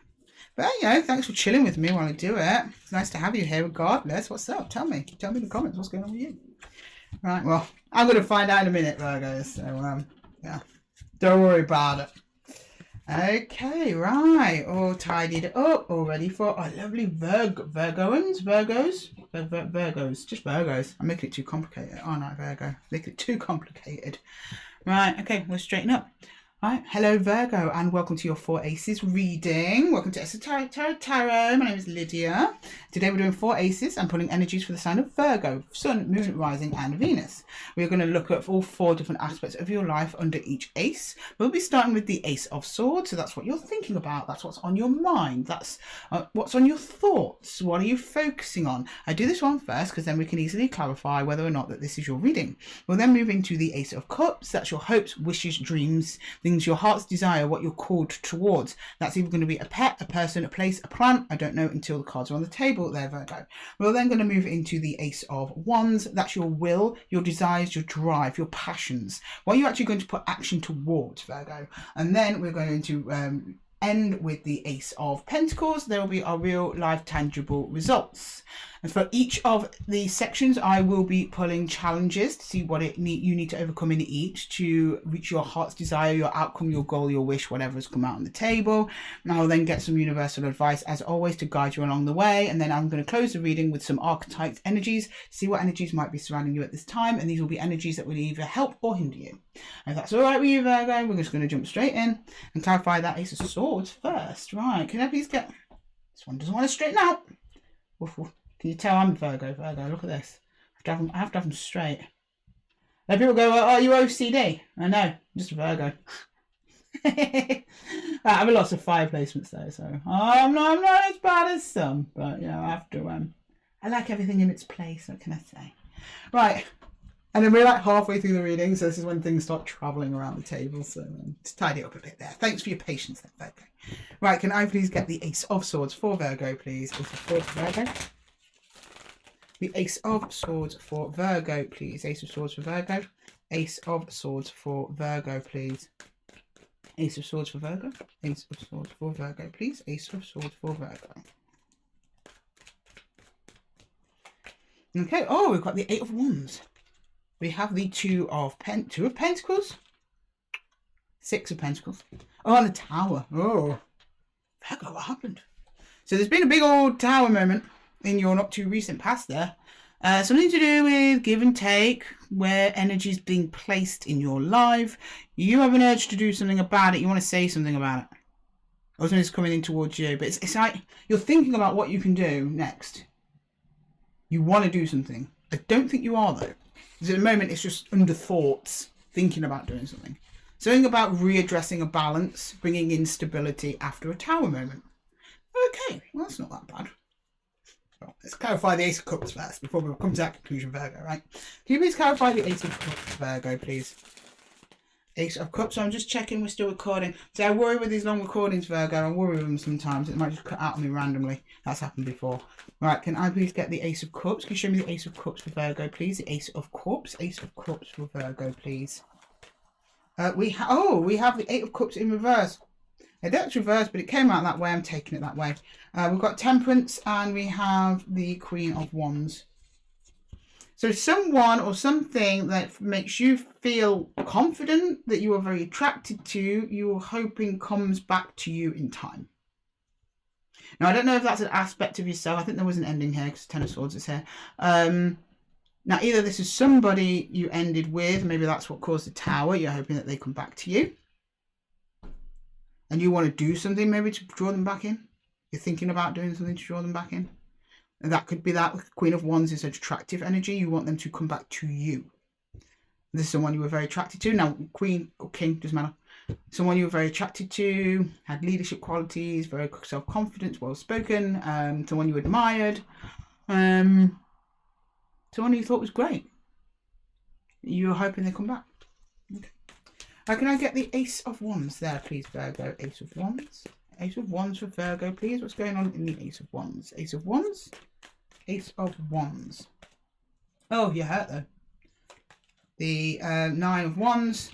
The Four of Cups, good. The Seven of Cups, good. Right, these are not cards I normally like to see, but under this context, I do like seeing them. So there's something that you want to do, but you don't want to do it from a place of hurt. So you're kind of ignoring your own feelings here. So there's like a million things that you could do, that you want to do, to try and bring this energy back towards you. You're not doing them, because you're recognizing it's coming from a place of hurt. You do want to use this hurt energy, though. You're using it probably in other things, because at the end of the day, I mean, we all focus on this part of the Four of Cups, right? You're missing something. But this is also like your own ideas coming to yourself, and you're going, no, I'm not doing that. You're focusing on Three Cups. You're like, right, I've got all this here. I lost this, but I've got this. So it's like you want to channel this hurt Wands energy into those Three Cups to make them even better, right? But you do have choices, you do have options. They're here and you're aware of them. They're in your subconscious, quite deep, but you're aware you have choices and options. This isn't the end of the road for you. There are things that you can do, but so far at least, the choices and options that you have come up with, that have presented themselves to you, Virgo, have not been choices or actions you want to go for, because you're aware there's pain. And you don't want to act from pain, which is very wise. Okay, can I please get the Ace of Pentacles there, please? The Ace of Pentacles. Oh, okay, I'm doing another shuffle. That turned out weird. Can I get the Ace of Pentacles, please? Start out here. Okay. Okay. Ace of Pentacles, please. Ace of Pentacles. The Ace of Pentacles for Virgo, please. Ace of Pentacles. Okay. Oh, Judgment. Yeah.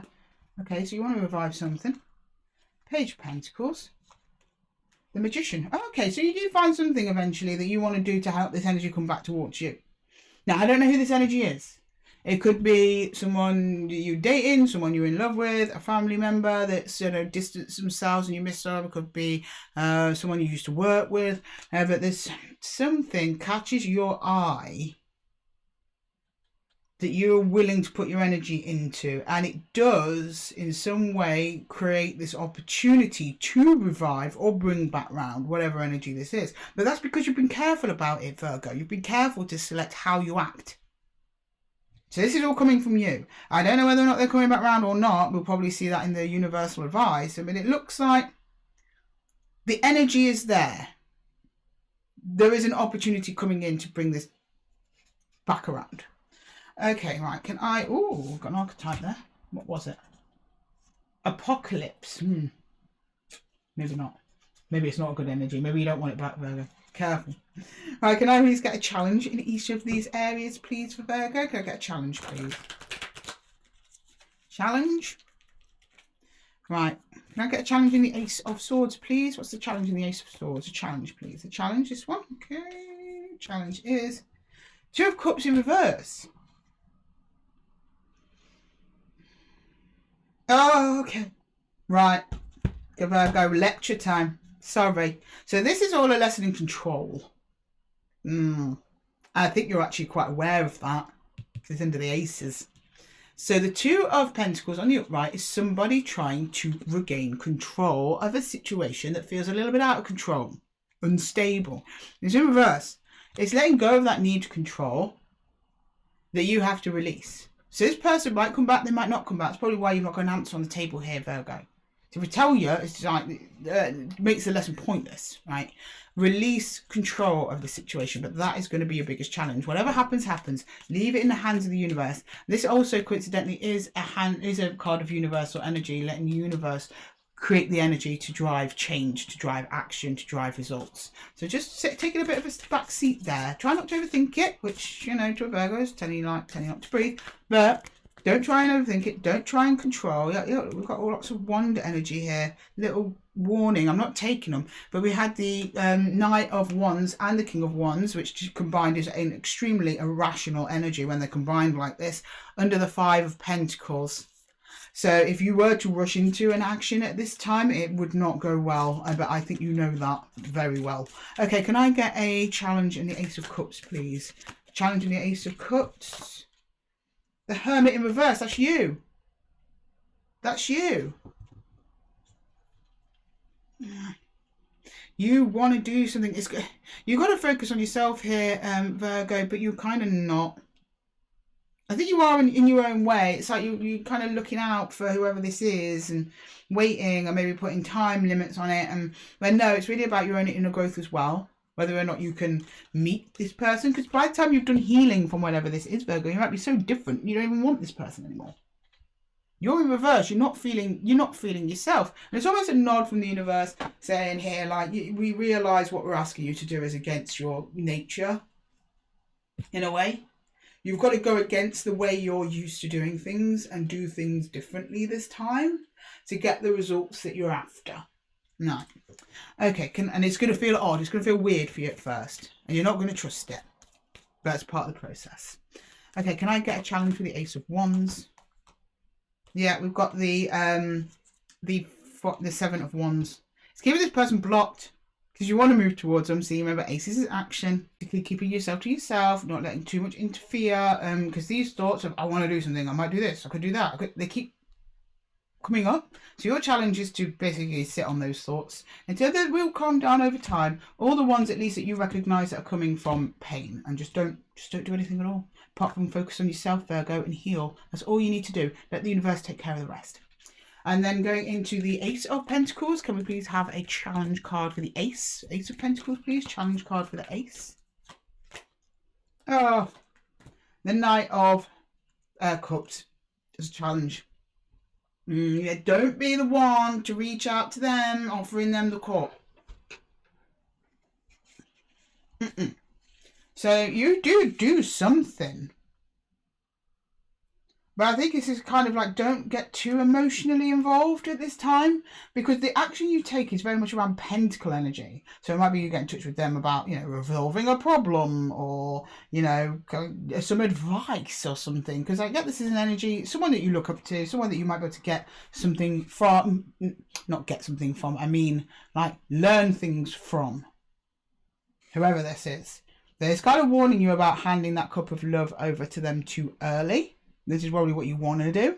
Let them come to you. Let them hand their cup to you first, Virgo. That might be a bit of a challenge, especially if you have a need for control. It's like release the expectations around what love is and how love looks. Because this is the archetypal knight, right? This is what we look for. The shining armour, the white horse. Maybe love doesn't look like that. Maybe it looks slightly different. But that's up to you to discern. Okay, right. Let's pull some advice there, please, for Virgo. Some universal advice. Universal advice for Virgo, please. Universal advice. Universal advice for Virgos, please. Universal advice for Virgos. Universal advice. Nine of Stones, tradition. Now this is tradition here, but it's actually the Nine of Stones is the Nine of Pentacles. It's about self-care. You have to go a little while at the moment, Virgo, filling up your own cup, planting your own pentacle garden. It's about learning your self-abundance and independence as well. We've got the Shaman, number one, which is the Magician.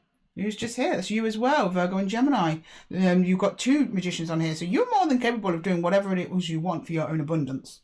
Oh, you could probably draw this person back in 1,000 times over with all of these options you've got, or go for 1,000 different people 1,000 times over with all the options you've got. But you know what you want. You know it's just one. You want to channel your energy into that, and that's how you do it. But you do it by first establishing your own independence. Then you'll draw in what's truly meant for you. Oh look, the Sun of Life, happiest card in the deck, wish fulfillment on its way. I do believe it's not over between whoever you are engaged with or entangled with here, Virgo. But this is a case of learning to take a back seat, trusting the universe, trusting other people as well to come forward. Because sometimes we do that, we're tempted to go in, rush in to fill the vacuum or the void, right? Because we're like, well, if there's a void, that means they don't love us, or they don't want us, or they don't like us. So if I don't give them a chance to do that, to think that, for the void to be created, then I'll never know. No, you've got to allow space. This situation just needs space. Okay, right. Can I please draw some archetypes here for Virgo, please? Some archetypes for Virgo. The empty room. Oh, this is a deep one, Virgo. Learning to sit with yourself in an empty room without anything else or anyone else as a distraction. Just you. Goes very nice with that Nine of Stones energy there. We have Alethea. What? Alethea. I don't know what that is, Virgo, I'm going to admit.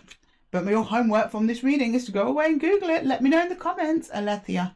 That's another energy surrounding you. Apologise, I've only just got this deck, so I haven't learned all the cards yet. But we've got two roses here. This is something to do with yin and yang, I'd bet, actually, with the black and white. It's finding out, balancing your positive energies, your lighter energies, or finding someone that also has that balance and understanding. So as much as you want to understand others and you want to get to know them, let them get to know you. And sometimes that requires you being hands off, taking a step back. And then we've got the Hunter. Here we go, a little dark horse there.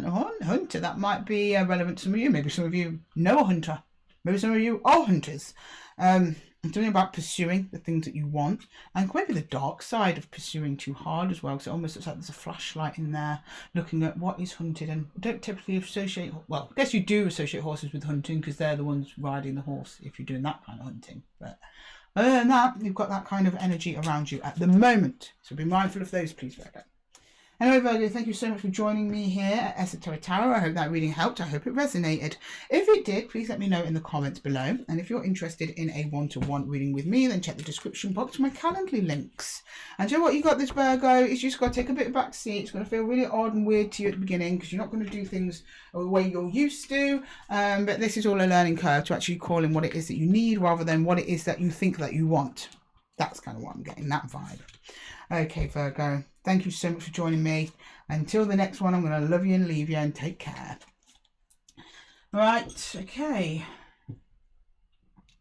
Next up we have, what was I clearing away? Right, sorry. Libra.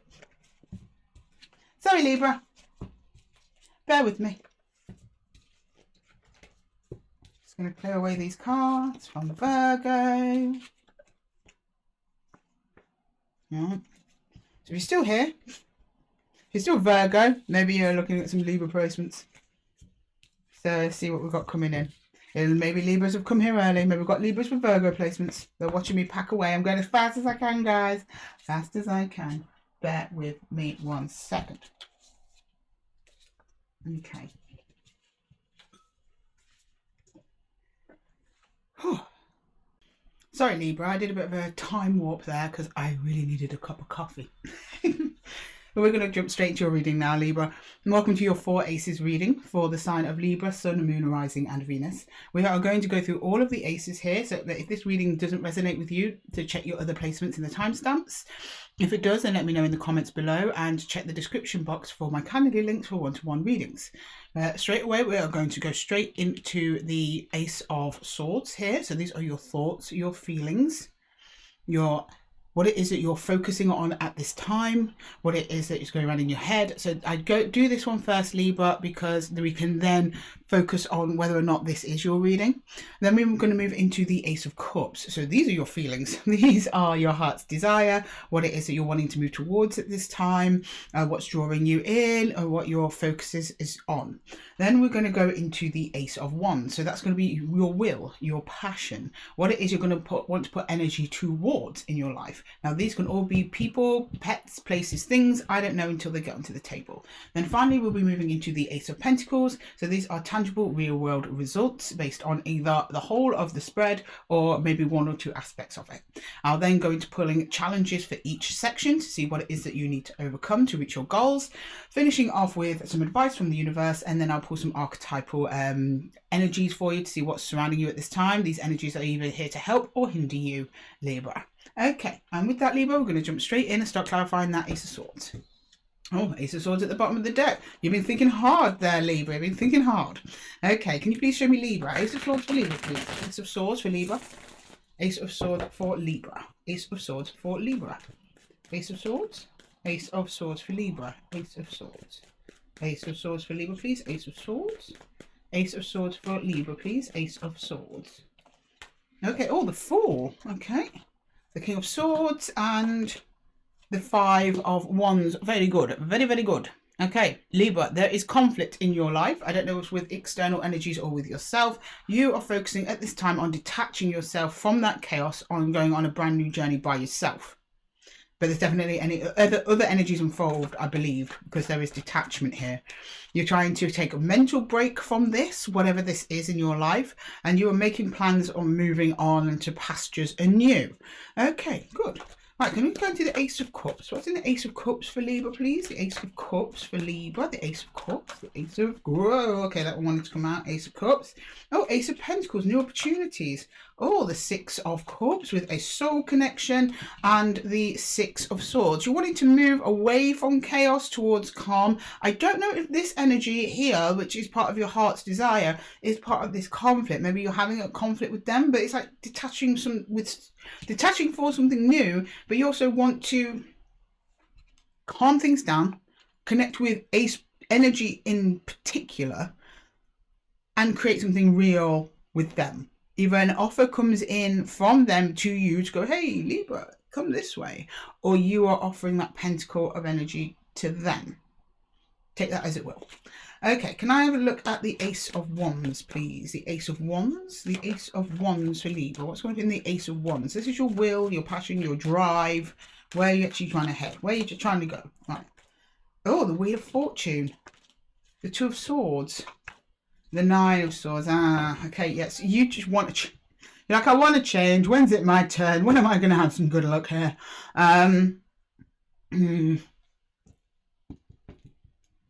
You want to get out of this. You are desperate to get out of this chaotic energy that's surrounding you. It's in your external environment. It's around what you do or things that you're doing that aren't working. And you're carrying it with you there in your head. And it's around a connection with another energy. At the moment, you are trapped too much in your head. You're not letting your emotions in really at all. You're just thinking, what can I do next? How can I get out of this? Maybe a bit of overthinking going on there, Libra. But fortune is on your side. The wheels are turning. And it's like you can sense that they're turning, or you're trying to change your look in some way with an energy in particular here. Okay. Right, can I get the Ace of Pentacles, please? The Ace of Pentacles. The Ace of Pentacles, please. Ace of Pentacles for Libra. Five of Pentacles, the the Eight of Cups, and Death. In order for this change to take place, you are going to go through a huge process that it requires you distancing yourself, possibly even from this other connection. Maybe it's something. Maybe you're detaching yourself from a chaos prematurely here, Libra. Because there's something going on back here that you want to deal with, but you kind of don't really want to deal with it. You just want to walk off and then with someone else. But the more that you do that, I think it's leaving issues unresolved, which is causing you headaches. Yeah, the wheel turns, but I think in the end of all this, you end up walking away from an energy. But as you walk away from them, that doesn't feel good either. So you're between a bit of a rock and a hard place here. Engaging with this doesn't feel good. Walking away from this doesn't feel good. You are now in this Two of Swords energy where you're like, I don't know. It's like classic, do I stay, do I go sort of thing. Either way, a big transformation is coming for you the more that you walk away from this. But it's not comfortable. It is not a comfortable move. It's not giving me any outcomes here. It's just giving me like what will happen if you move away from this energy prematurely. So, and I never usually encourage this, Libra. In tarot, trust me, I don't. Normally I see Five of Wands. I want you to get away from that Five of Wands as quickly as possible. That you could be walking away from this a little bit sooner than there would be in your best benefit. Sometimes there is benefit in staying in the Five of Wands that little bit longer, because it may be this is a challenge that you need to go through for your spiritual journey, your healing journey, your soul journey. Now you've got the Three of Swords underneath.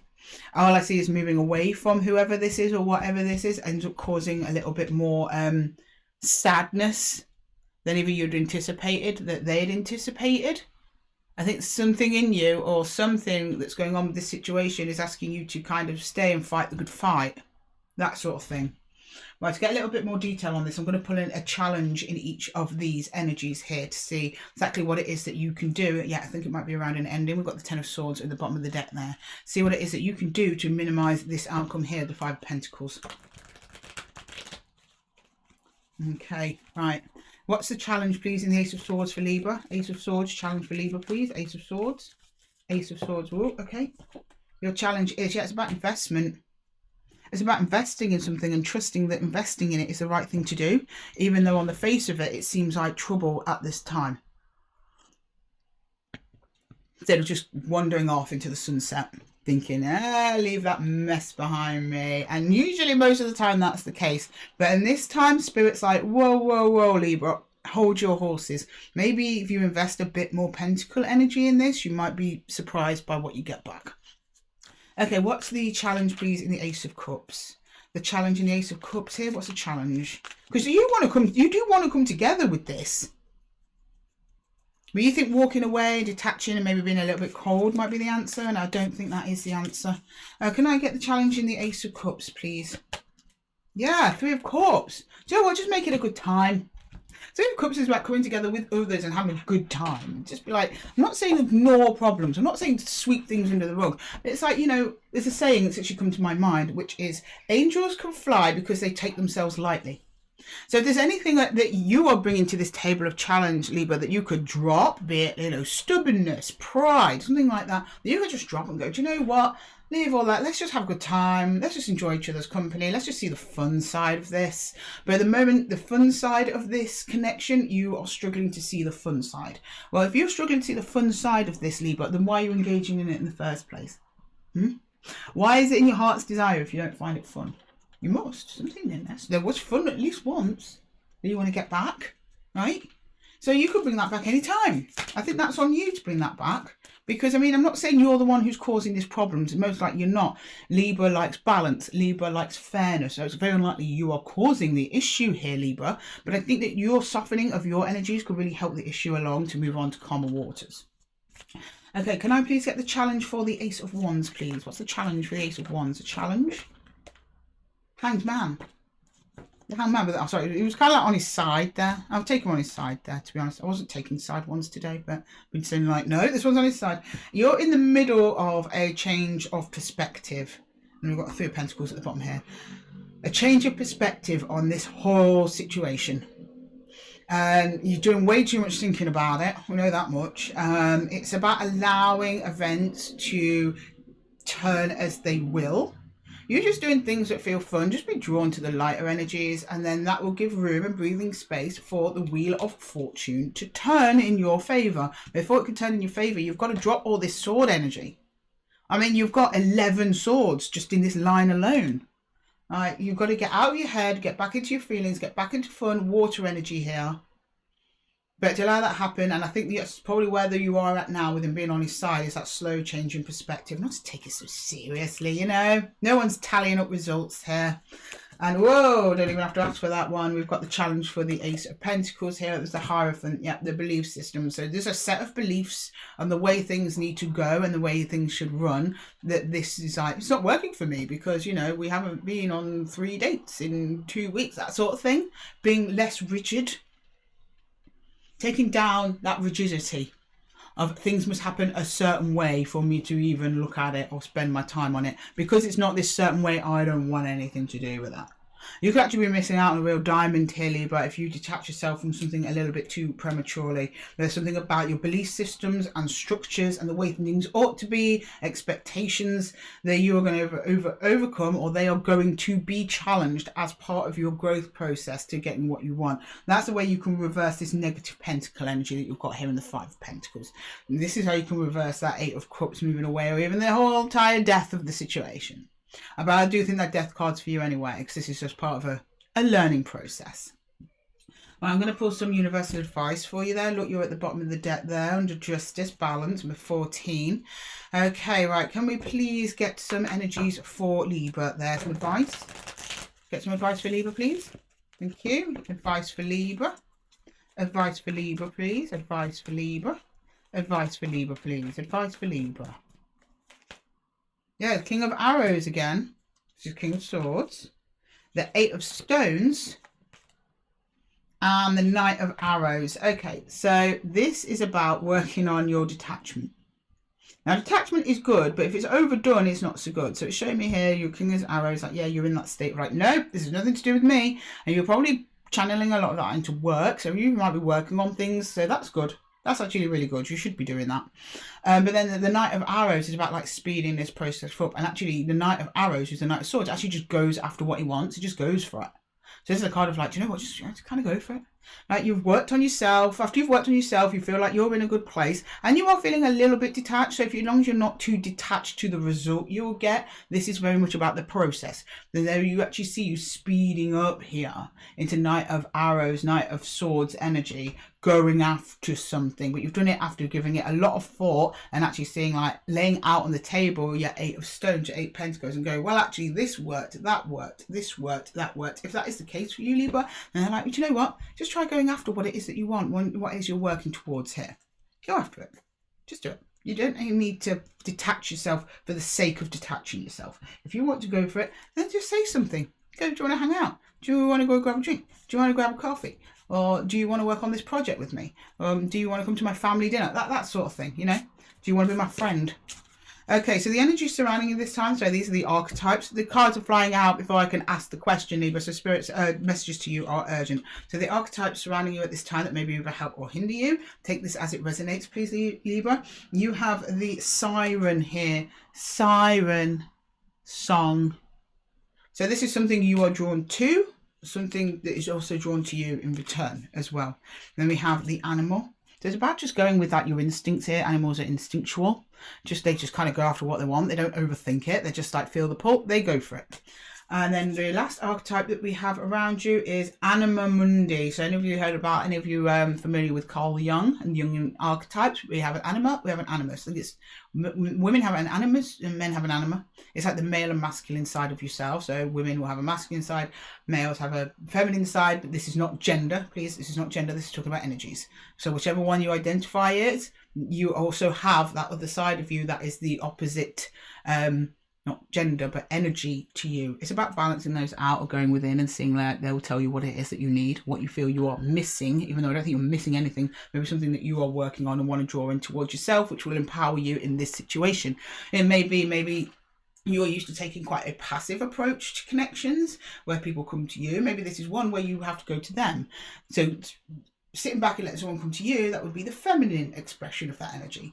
You going after them would be the masculine expression of that energy, if you understand what I mean. Okay, Libra, thank you so much for joining me here at the Zen Den. Lovely to have you here as usual. I really hope this reading helped. I know you're going to be fine. It's just you kind of, a bit like Virgo, even though the reading was different, you kind of got to go against a better nature here.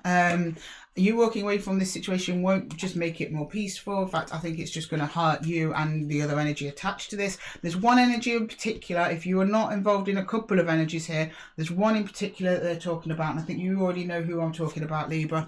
They're the ones that you want to be, maybe offer a little olive branch to, cut them a little bit of slack. They could possibly be going through something that you're not aware of, or maybe they give you a type of connection you've never had before that you actually find that you prefer from previous connections that possibly didn't even work out. You know, maybe other connections started off much smoother than this but ended up rocky. You don't know. It's not a usual message I get, but it's a very valid one nonetheless. So thank you so much, Libra. I do appreciate you being here and sharing your energy with me. If it did help, let me know in the comments. And if you're interested in a one-to-one reading with me, then check the description box below for my Calendly links. And with that, Libra, I'm going to love you and leave you. And I'll see you in the next one, guys. Take care. Okay, up next we have Scorpio. Hello, Scorpio. I'm Scorpio. Hiya, how you doing? Well, go on. Today I am pulling 4 ACES energies for the sign of Scorpio, Sun, Moon, Rising and Venus. Sorry, I'm just clearing away Libra's cards. So if this reading resonates with you, Scorpio, let me know in the comments below. If it doesn't, then check the time stamps below for your other placements. And I'll just quickly explain the 4 aces here. We first start with the Ace of Swords. That's the things that you're thinking about, it's what you're focusing on, it's what's on your mind. I do this first because it helps us to determine whether or not this is your reading. Then we move on to the Ace of Cups. There's your feelings, that's what you're drawn towards, your heart's desire. Then we'll move into the Ace of Wands, which is your will, your drive, what it is that you want to put energy towards. And then we go into the Ace of Pentacles, which is real world tangible results, what materializes in and around you with the 3D. And with that, Scorpio, if it's okay with you, we're just going to jump straight into the reading, and we're going to start with the Ace of Wands. Okay, can I please get the Ace of Wands for Scorpio, please? The Ace of Wands for Scorpio. Ace of Wands for Scorpio, please. Can you show me the Ace of Wands for Scorpio? The Ace of Wands. Ace of Wands for Scorpio, please. Ace of Wands, just check if we're still recording. I worry in the late recordings that we stop recording or something's happened, because that happened once. I was doing an all signs reading for all of you, and then just cut out from Capricorn, and I didn't record the last 3, and I didn't have time, and this was way back when I first started the channel, so it didn't really make a difference to the publication schedule. You'd have never known it, and it was totally different to anything like this. But so now I'm always on high alert. Okay, can I please get the Ace of Swords for Scorpio, please? The Ace of Swords. What's on your mind, Scorpio? Queen of Swords. Okay, so you're going within. You're thinking within. You're things ticking over there, Scorpio. Oh, I see. You're thinking the Chariot. Oh, something in particular. The Star. Okay, so you have a wish. I don't know if it's a person, a place, or a project, or a thing. Something you want to do. Something you feel is your calling here, and you are going towards it with gusto. But I don't think you've made a move yet, because it's just under Swords energy, and you're showing me the Queen of Swords, which is internalizing thinking. You're like thinking, how can I do this? I'm very clear that I want to do this. And the next thing is, but how? Any doubts you had before about this thing are gone. You are sure it's for you. Okay, great. Right. Let's move on to the Ace of Cups. And the Ace of Cups here. What's going on the Ace of Cups for Scorpio? The Ace of Cups, please. The Ace of Cups. King of Pentacles. The 8 of Swords. The 9 of Pentacles. The thing is, you go after this thing, Scorpio, and then as soon as you do, you start going in your head about it. You start overthinking it, or underthinking it. So there's someone you're going towards. I think it's this King of Pentacles person. Someone who you associate at least with stability, abundance. Maybe it could be a job, so it could be more financial stability within you, something that you want for yourself. So it doesn't have to be a love reading. But you're showing me that you are more than capable of looking after yourself currently, but then something stops you. It stops you connecting with this King of Pentacles energy. You go into your head. As soon as you get close to that goal or that person or that place, you go into your head, and then it kind of cuts you off from that connection. Okay. Right, so I see the Ace of Wands there, please. Ace of Wands for Scorpio. Ace of Wands. Ace of Wands for Scorpio, please. Ace of Wands. Ace of Wands for Scorpio, please. Okay. Yeah, we've got the 6 of Pentacles, the 4 of Swords, and the 2 of Wands.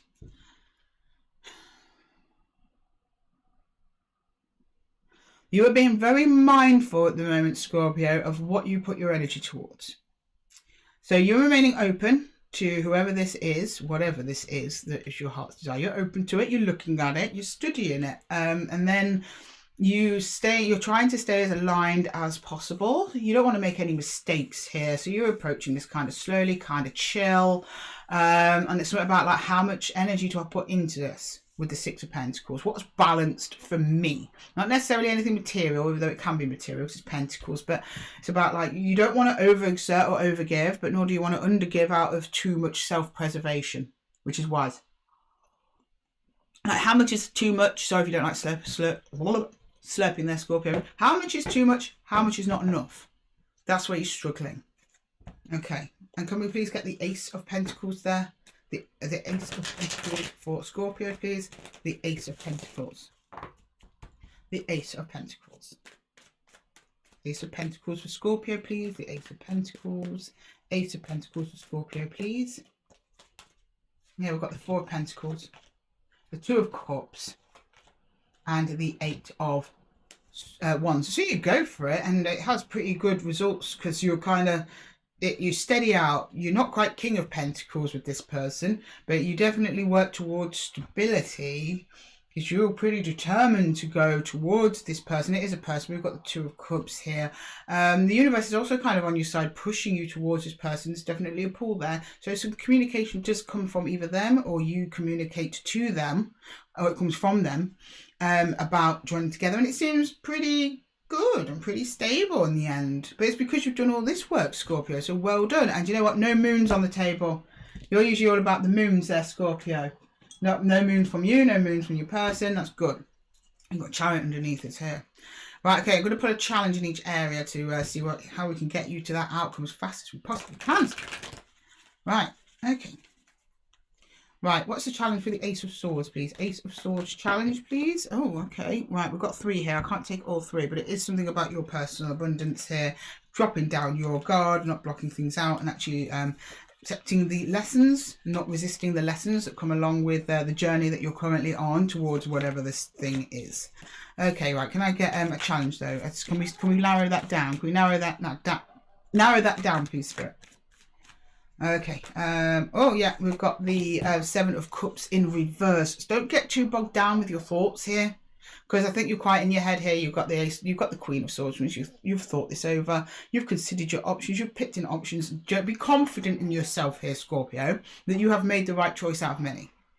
Be confident that you can achieve the thing that you want to achieve. Like, try and get rid of any, if you've got any mental fog over this, wait till that clears before you make a move. That might be a bit of a challenge for you, because the thing is, Scorpios, you like to go deep. You do go deep in your emotions. You're deep thinkers, but sometimes you can leave you in like a bit of analysis paralysis, where you end up not doing anything at all because you just keep overthinking it and overthinking it and overthinking it. Don't do that. You're going to have to drop that guard down, but that will be a challenge for you in the near future.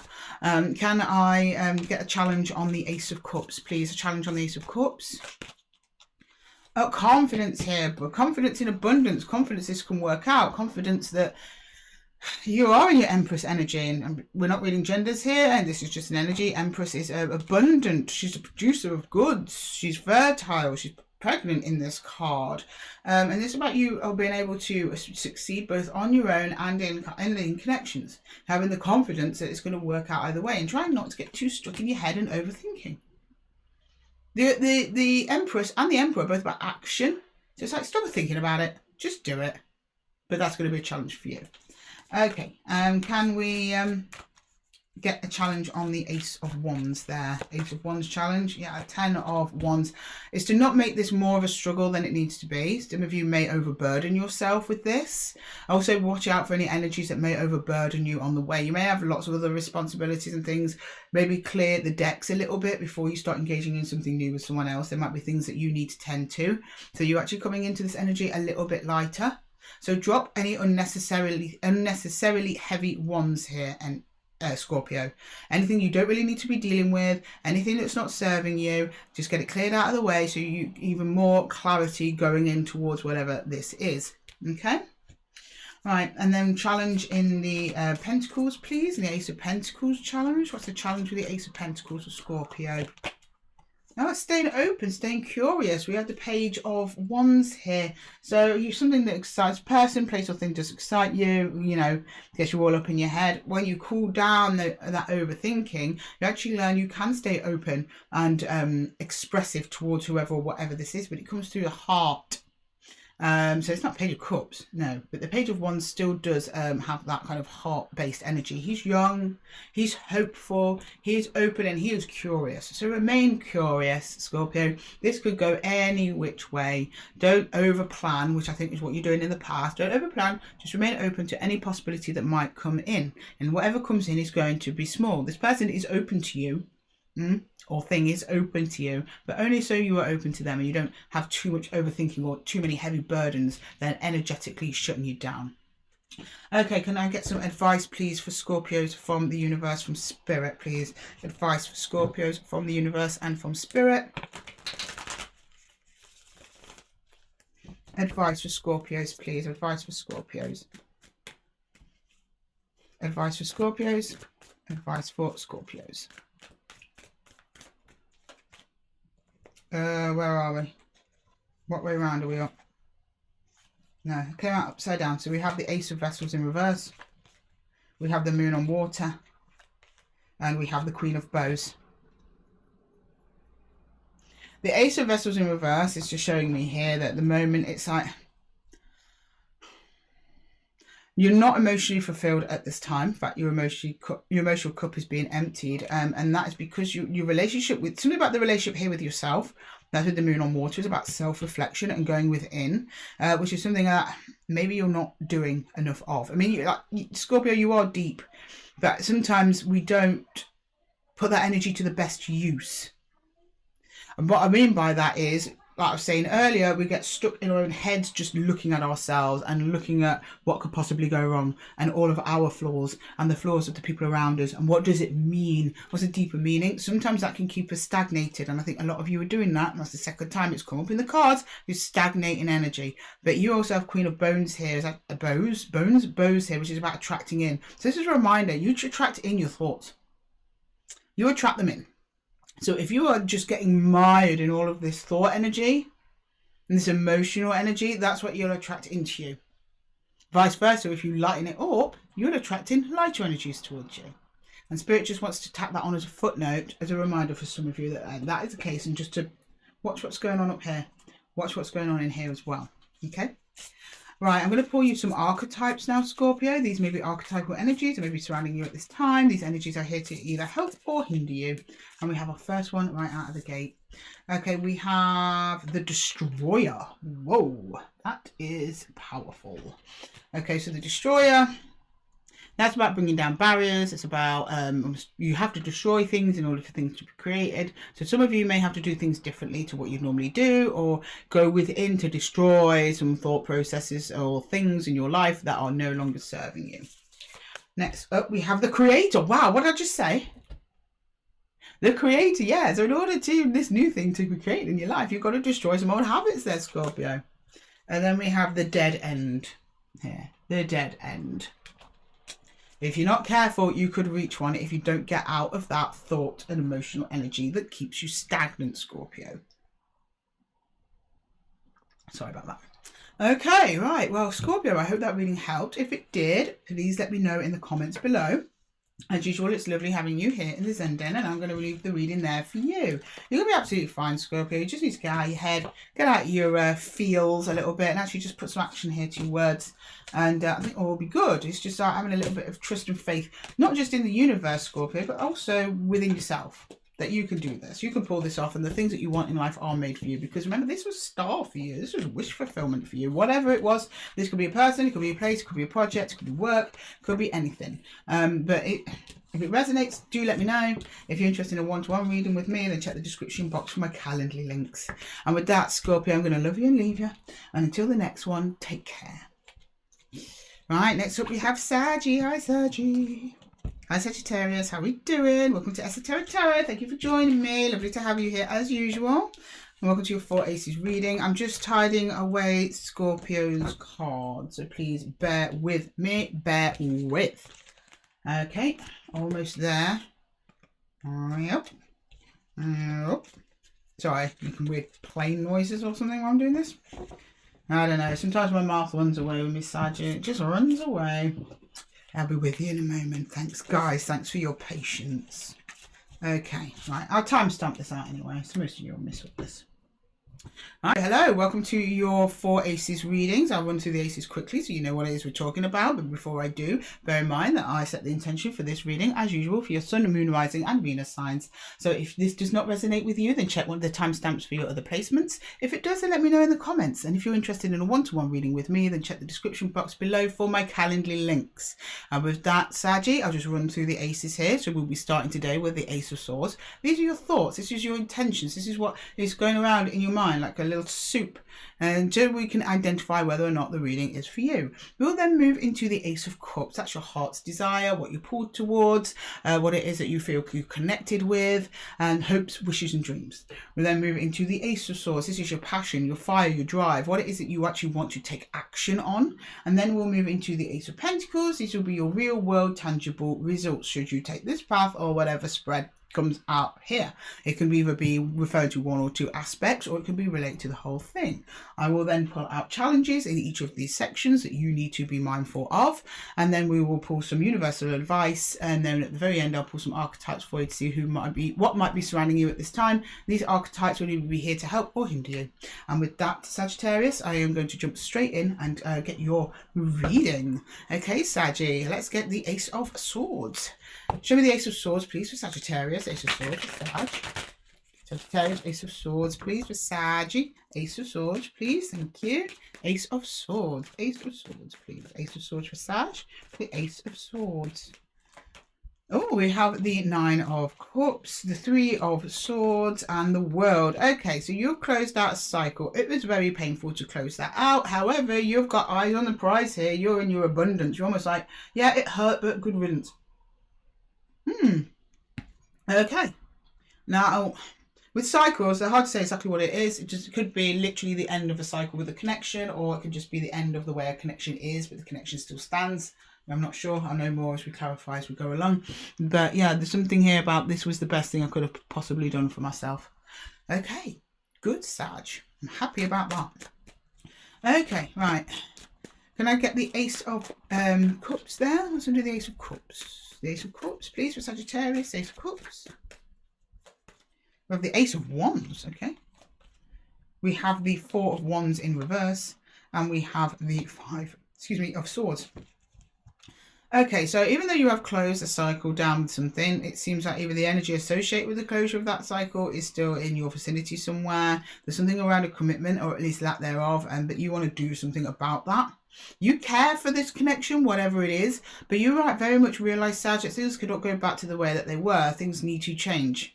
And I want them to change, because I think that that is in my best interest if they do. It was not in my interest before. Maybe you were giving too much. Maybe they were mistreating you somehow. You're like, yeah, I'm open to this commitment, because the Four of Wands is still on the table at the end of the day. It's like we're resisting a change, or someone in your area is resisting a change, but you are determined to correct that with the Ace of Wands. Okay, right. I'm feeling a little bit defeated about it, though. You are, I'll give you that. Your heart's feeling a little bit defeated, even though logically you know it's the best thing you could possibly do. Right, for the Ace of Wands, we've got the Knight of Swords. Yeah, that's you rushing in to do something. You've got the Nine of Swords there. And we have Judgment. Yeah, so this ending, even though logically you know it's the best thing it could have done for you, even though it really hurt, you have processed out a lot of that hurt and gained understanding over it. However, you are missing them here, or you are missing the stability of what it once offered you, but you're feeling kind of defeated over getting that back, but you're kind of like, you know, enough is enough. I need to do something. So I think you try to revive whatever this is, but it puts you kind of with Nine of Swords overthinking energy. But I don't know. I don't know if this sword is for you. It's about, maybe it's a warning against rushing in. Okay, so some of you might get so mentally distressed over this that you end up doing something that you're rushing into something that you may want to like hold off on at least a little bit. Okay, can I get the Ace of Pentacles, please? The Ace of Pentacles. Yeah, 'cause you're all kind of riled up here a bit there, Sag, to do something about this. Even though I have a feeling you're the one who ended it, though. Maybe that's only some of you, I'm not sure. Okay, can I get the Ace of Pentacles there, please?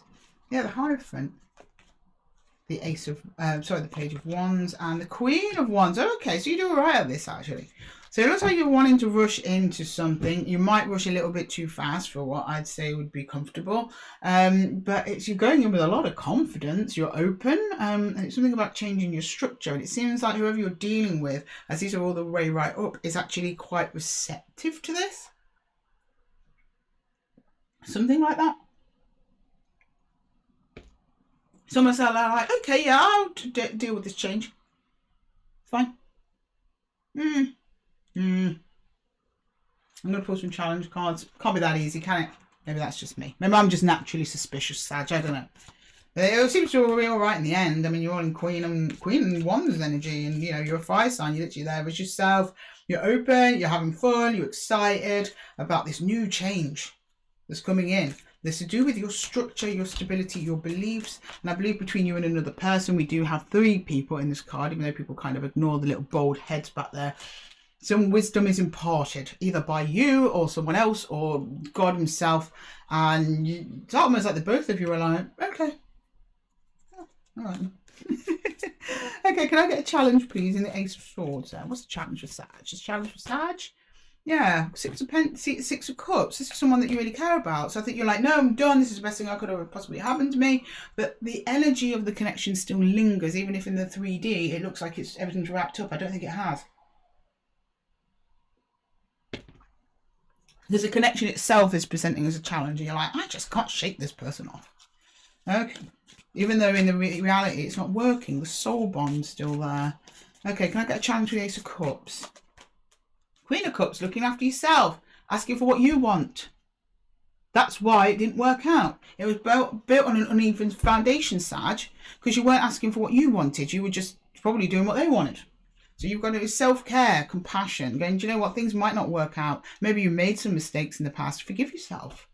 That's going to be a challenge for you in that regard.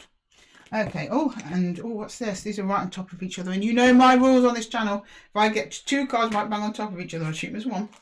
Challenge for the Ace of Wands. Yeah, you've got the Nine of Swords and you've got the Knight of Cups. Get out your head and offer the cup to someone. A cup of self-compassionate love that you're going to share with another energy. That's it. You're nervous. It's like you want to ask them something for yourself, but you're nervous to do it. It's almost coming across that way. I think what you do is they're going to be far more receptive to it than you realise. I think it's mostly in your head. They're rejections in your head. Okay, can I please get a challenge for the Ace of Pentacles, please? The Ace of Pentacles. I knew it. Page of Wands. There's your challenge, and it's right there. Double challenge here, remaining open to this. That things can actually maybe work out the way that you want. Maybe you can ask for what you want without the person running a mile away. Without them saying no. Maybe it's possible that you could have something that's even and steady and stable and suits two people instead of one person. Hope. I always see the Page of Wands as hope. Hope is going to be a challenge in the material 3D that this will work out. Okay, right. Can I please get some universal advice for Sag, please? Universal advice for Sagittarius. Universal advice for Sag. Universal advice. Universal advice, but my Sages. Hang on. We're going to skew this off the table there, Saggy. Universal advice, please, for Sag.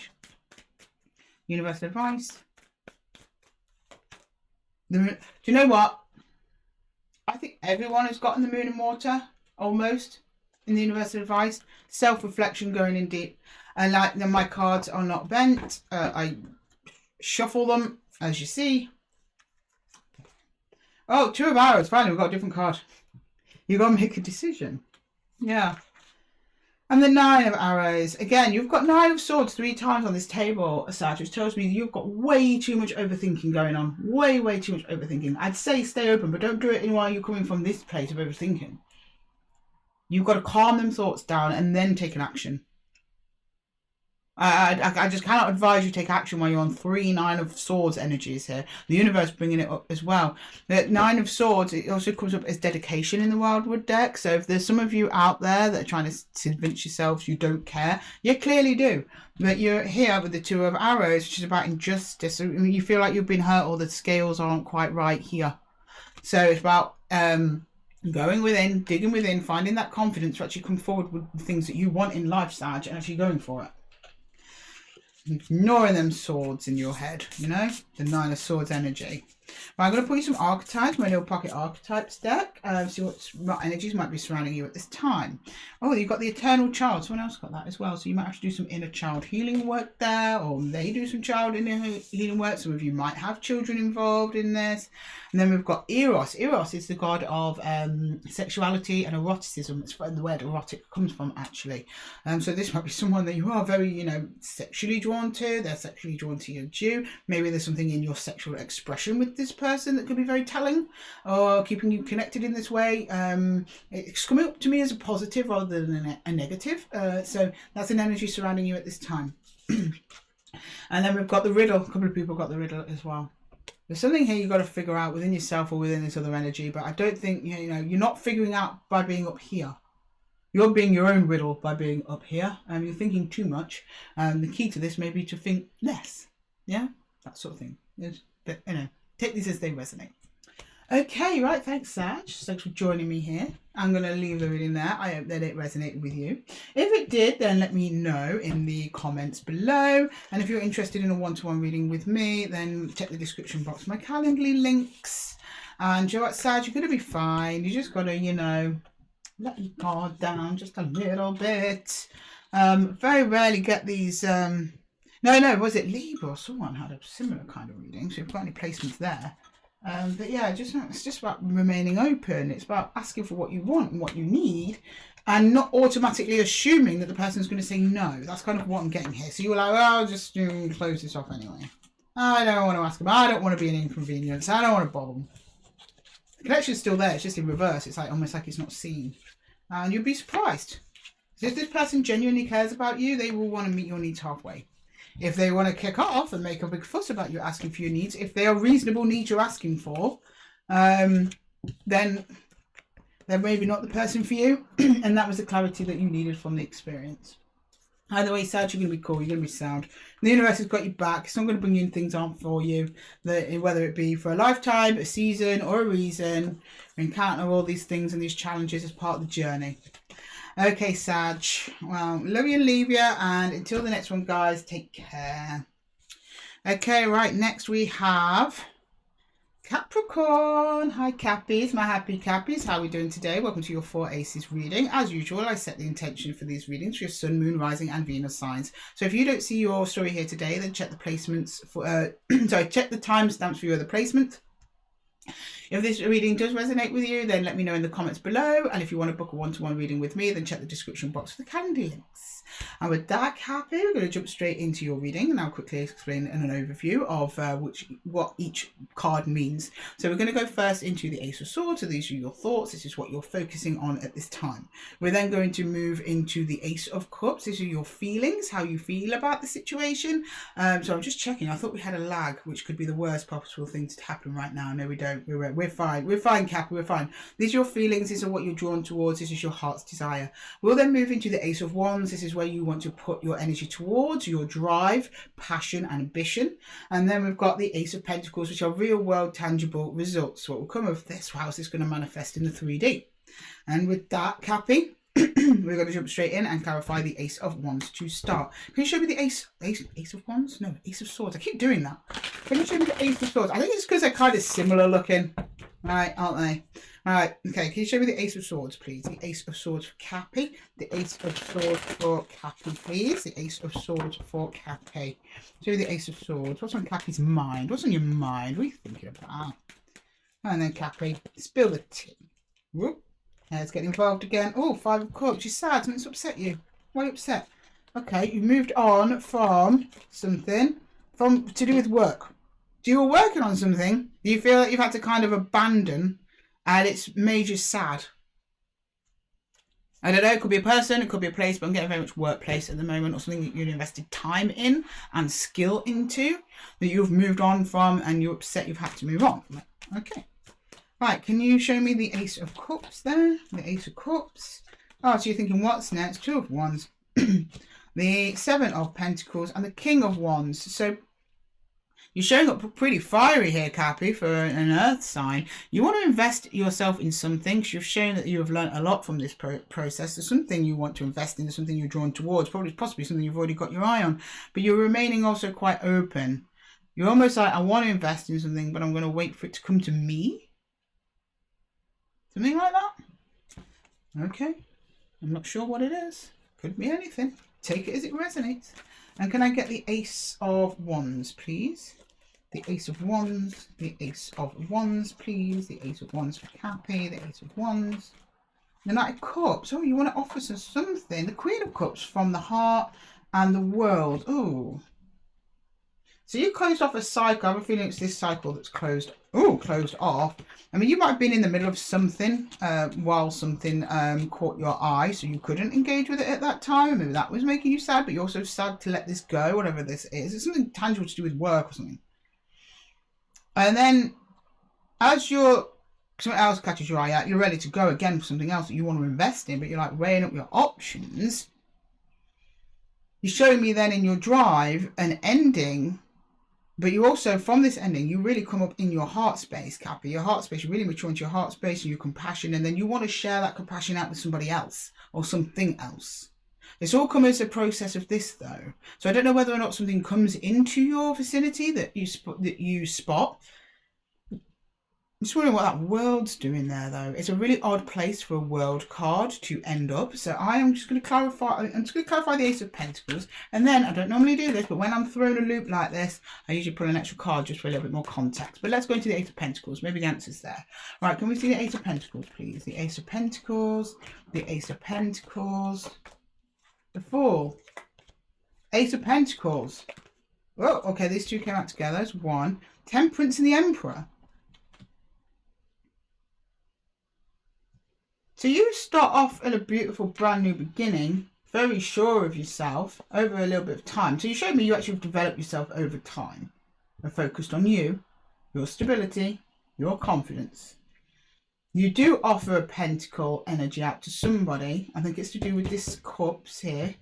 It's like it's like someone knows you have feelings for them, but you've not done anything about it yet, or they've not done anything about it yet. And now you're like, let's go on a date. I'm not saying it is romantic. It possibly could be. It could be something else. So this is you kind of like, I want to do it, and then this is you actually doing it. And actually sets you up on a brand new beginning here. And look, we've got the Hermit here underneath the deck. So I don't think you've taken this action yet. But this World card. Is this something you ended with someone or something in the past? I think this is a different ending to this one. Can I just clarify that World card, please, for Cappy? Can I just get a little bit of information on that World card? One up top of the other, right? Okay. Something you thought was over but isn't. So this is the Ace of Wands again. Clarifying, yes, but we're talking about something you're really passionate about, like really passionate about. For some reason you cut yourself off emotionally from them though, which caused an ending. And I see you wanting to revisit that again. I don't think it's this. I think this is something else you're showing me way back. Okay. Right, let's get a challenge there. I mean, you engage with it, whatever it is. But only now because a lot of time has passed, Temperance, and you're in your Emperor energy. So you're like, now I'm in a position to engage with this. Oh, because you put the work in there on yourself, move on to calm waters. But you're looking back. Oh, that might be you looking back on them, on this world that was here. Or you looking back on leaving the work. Could have been the original meaning there. Something like that, Cappy. I hope I'm making sense to someone out there. Okay, Cappy, can you please, can we get some challenges for each? I'm going to get a challenge for the Ace of Swords. Your challenge for the Ace of Swords is the Knight of Pentacles. So yes, slow, steady progress towards a goal. That is now going to be your challenge, actually getting up and moving towards whatever this is. So some of you, this person or energy that ended a long, long time ago may not have resurfaced for you yet. Some of you have always had them on your mind. I have a feeling that might be the case. Okay, can I please get an energy on the Ace of Cups, please? The Ace of Cups. The Ace of Cups. The Emperor. Ah, okay. Yeah, this makes sense now.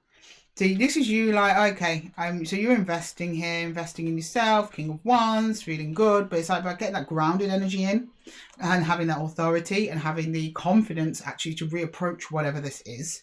That's your challenge at this stage with your heart. You get there though, by the time you get to Pentacle energy, but it's showing me as a present challenge for you. Okay, right. Can we get the Ace? Is that self-belief almost? Can we get the Ace of Pentacles? So the Ace of Wands, challenging the Ace of Wands, please. Time, Wheel of Fortune. Trusting the universe to some extent to actually deliver in this person, this thing. Also, when this person reappears, and I'm saying reappears, this is someone from your past.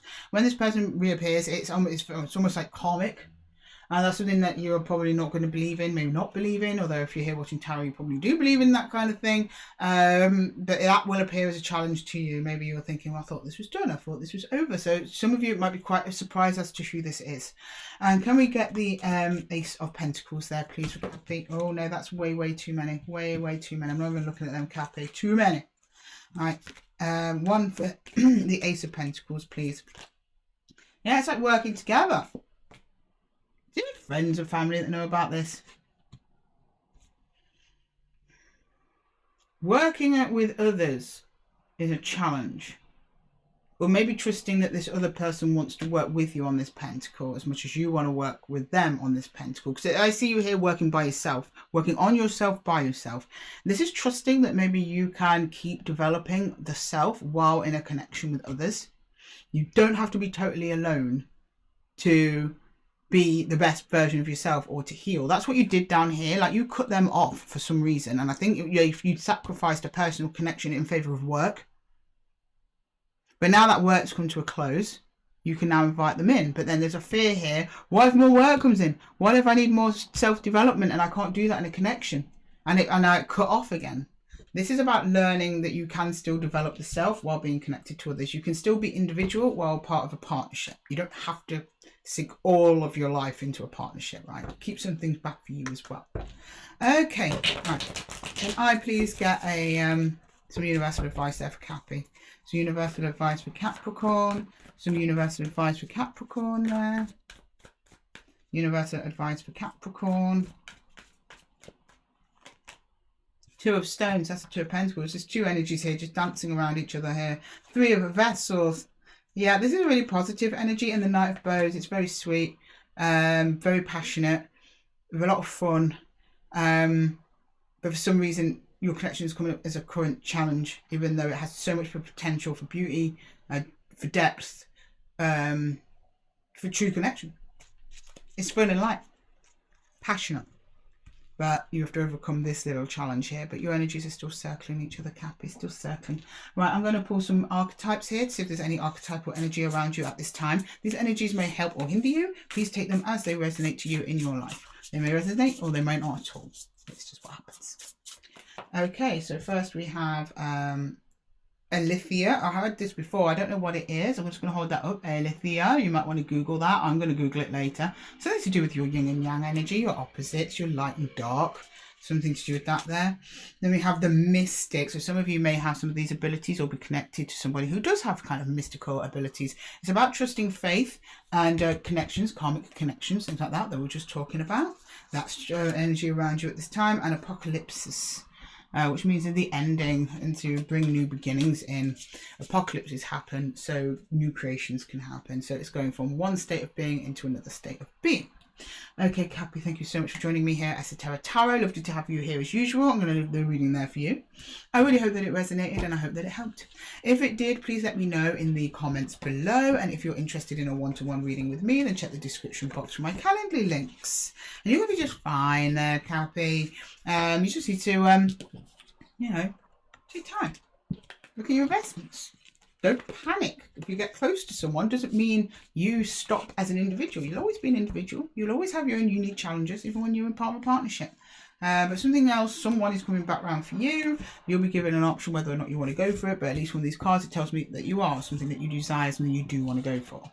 Okay, Cappy, thank you so much for joining me. And until the next one, take care, guys. Okay, right, now we have Aquarius. Hi, Aquarius. Sorry, guys, I'm just packing away Cappy's cards, and I'll likely timestamp this out, so you probably won't see it. But if you are still here, then thanks. I like when you guys chill with me in these in-between sections while I pack all these away. Do you know what? These pocket archetypes are so nice. They're actually really nice quality, and I like the paper. Bit of ASMR for you here. I just love that sound. I don't know how that sounds on my microphone, but sorry if you didn't like that. I promise not to do it again if you didn't. Right, thank you all for joining me, Aquarius. 1 second, I'm almost there. Let me stop my waffling, stop my chit-chatting, get back to work, Lydia, get back to work. It's okay, I don't mind, because I love my job. Okay, 1 second. I'm here. Oh! I did it again, Aquarius. I packed away all the aces, right? I'm going to pause it here and I'm going to put those aces back and then we will continue with your reading. Okay, Aquarius, we are back in the room. Sorry about that. Okay, so welcome to your 4 ACES reading, Aquarius. As usual, I set the intention for this reading for your Sun, Moon, Rising and Venus sign. So if this story doesn't resonate with you, then check your other placements in with the timestamps below. If the reading does resonate, then let me know in the comments, and also check my description box if you're interested in one-to-one reading. My calendar links are there. And I'm going to talk you through the 4 ACES today, so you know exactly what we're reading for. So with the Ace of Swords, that is actually mental clarity, what it is that you're thinking about, what it is on your mind. I do this first so we can clarify early on if this reading is for you. We'll then move into the Ace of Cups. That is your heart's desire, your wish fulfillment, your hopes, your dreams. We're then going to move into the Ace of Wands. That is your drive, your passion, what it is you actually want to put energy towards. And then we'll move into the Ace of Pentacles, which will be your tangible real world results. Okay, now how it's going to affect your 3D as well. So these things can always change. Tarot is never a fixed state. So we're going to jump straight in, Aquarius, and get you do some cards on the Ace of Swords to start. Okay, can you show me the Ace of Swords for Aquarius, please? The Ace of Swords for Aquarius. For Aquarius, please. The Ace of Swords. The Ace of Swords for Aquarius, please. For Aquarius, the Ace of Swords. The Ace of Swords for Aquarius, please. The Ace of Swords. Oh, okay, we've got, oh, the Chariot, the Moon, and the Queen of Cups. Okay, so you've got, you know, a lot of self-love here. That's good. However, at the moment, there's something unknown to you or something hidden from you, but you are moving away from it or moving through it or towards it. At least you've made up your mind to. You're focused on one thing and in one direction only, despite there being some unknowns to you at this time about how things will pan out or what's going on. Some of you may be a little bit confused about something. Either way, there's something you're going on. You're like moving on with drive towards something or away from something. Okay, can we please clarify the Ace of Cups? The Ace of Cups there for Aquarius. The Ace of Cups. The Ace of Cups for Aquarius, please. Oh, we've got the Queen of Swords. The Ace of Wands. And the Ace of Swords. Okay, so this idea that you are going towards, you're like, yeah, I'm going for it. I got it. I'm clear. I know what I'm doing. I know there's unknowns, but I'm going for it. Something that you are highly passionate about, Aquarius. And you are going to, someone you want to talk to, or get some mental clarity over something with another energy. There's someone else here is receiving this energy from you, Aquarius. Okay. Right, can I get the Ace of Wands there, please, for Aquarius? The Ace of Wands. The Ace of Wands. Okay. The Four of Swords. The Eight of Wands and the Ace of Pentacles. So as much as you're kind of rushing towards whoever this is and you want to talk, and we've got the Eight of Wands here, that's the card of communication, you're thinking carefully about how you're going to say it, how you're going to do it, and what kind of result that you want to get out of it. You want something that's aligned with you. It feels right. It looks right. So you're like, okay, I will proceed. Okay. And can we please get the Ace of Pentacles here for Aquarius? The Ace of Pentacles. The Ace of Pentacles, please, for Aquarius. The Ace of Pentacles. Oh, another card here. This was left over. What was this? It was the Nine of Pentacles in reverse there. Now I'm going to keep this here somewhere because I find that this is a bonus card. I didn't ask a question over that, but it presented itself. That may make some more sense as the reading goes on. Okay, can I get the Ace of Pentacles, please? The Ace of Pentacles. The Fool. Oh, okay. The Five of Cups and the Ten of Swords. Oh, Aquarius. Right, okay. As determined as you are to go after whatever this is, I don't think it's a good idea to go about it in this way.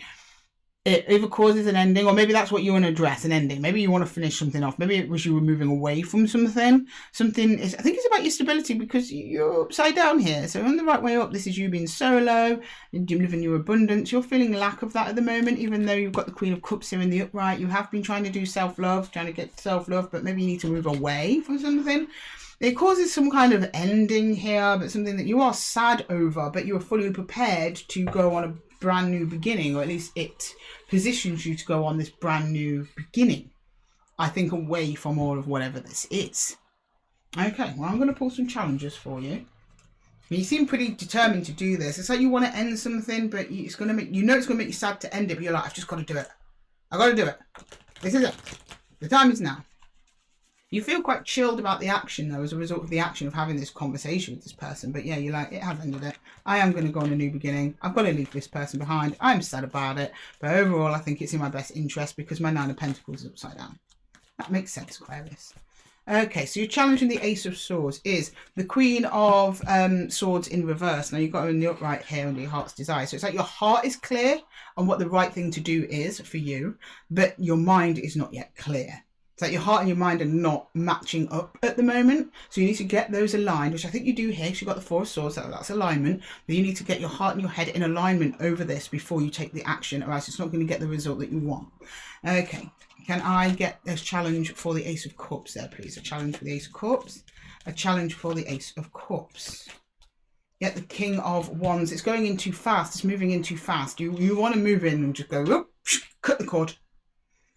But that could be a little bit rash. You maybe need to step back and take a bit of time. Because even though the Page of Pentacles is studying the situation here, you're doing it from page perspective, which is like a little bit of study, a little bit of looking at it. Maybe you need to look at it a little bit more, Aquarius, before you just end whatever this is. And then we've got the, oh, too many cards there. Sorry, Aquarius. All right, can I please get a challenge for the Ace of Wands there, please? A challenge for the Ace of Wands. Challenge for the Ace of Wands. The Moon in reverse. So we had the Moon in the upright here, the Moon in reverse here. So somewhere along the line, when you go to talk to this person or say your bit or do this thing towards this other energy, some truth is uncovered. Now that may then reveal why you didn't want to rush into this, doing this action.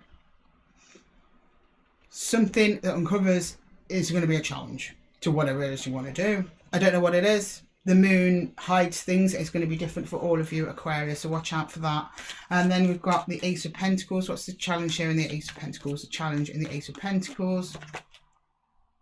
We have the Seven of Pentacles. So maybe some of you are on the fence here about why it is you invest in, whether you continue investing in whatever connection this is. It's probably going to be highly dependent of what's under that Moon, or whether or not to move on. Ultimately, I think you decide to move on, but again, that could change. It could change. I cannot say for sure because the Moon is in the way, so I can't tell you what that is. But something's got to change, and you know that because your Nine of Pentacles there is in the reverse. Okay, Aquarius, I'm going to get you some universal advice on this situation. Can I get some universal advice, please? Some universal advice for Aquarius. Now, this doesn't have to be a person. It could be a job. It could be a place or something, or an idea. But it's like you kind of like at the end of it go, scrap that and doing something else. But you do stop, or at least it's advised you stop and actually look at what it is you're going to do next, or whether you want to stay investing in this. I have a feeling it might be under this Moon. Someone gives you a reason to stay and you consider it. And you have to look over your investments and then you go, actually, no, I'm going to go, or some of you might stay. It could change everything, Aquarius. Right, so your advice from the universe is, oh, the Forest Lovers. So that's the Two of Cups there. Well, actually, no, sorry, it's the Lovers, not Two of Cups.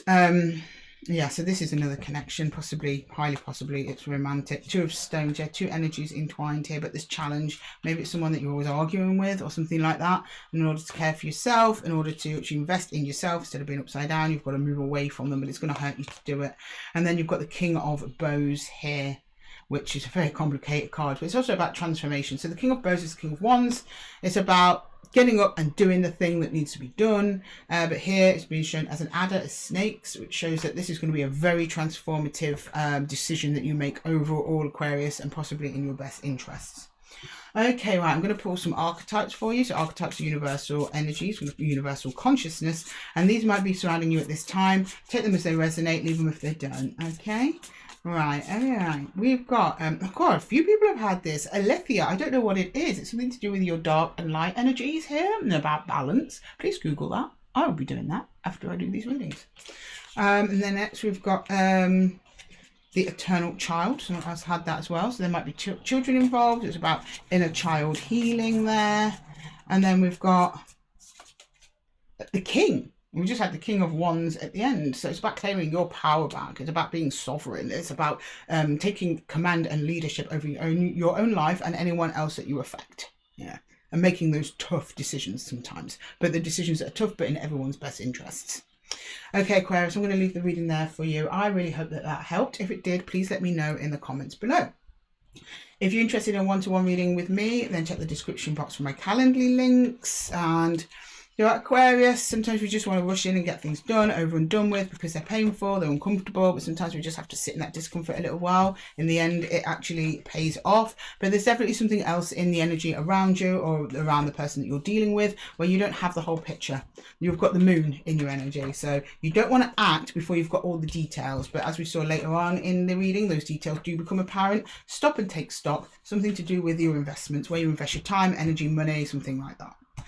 Okay, right. Thank you so much for joining me, Aquarius. And as usual, it's great having your energy here.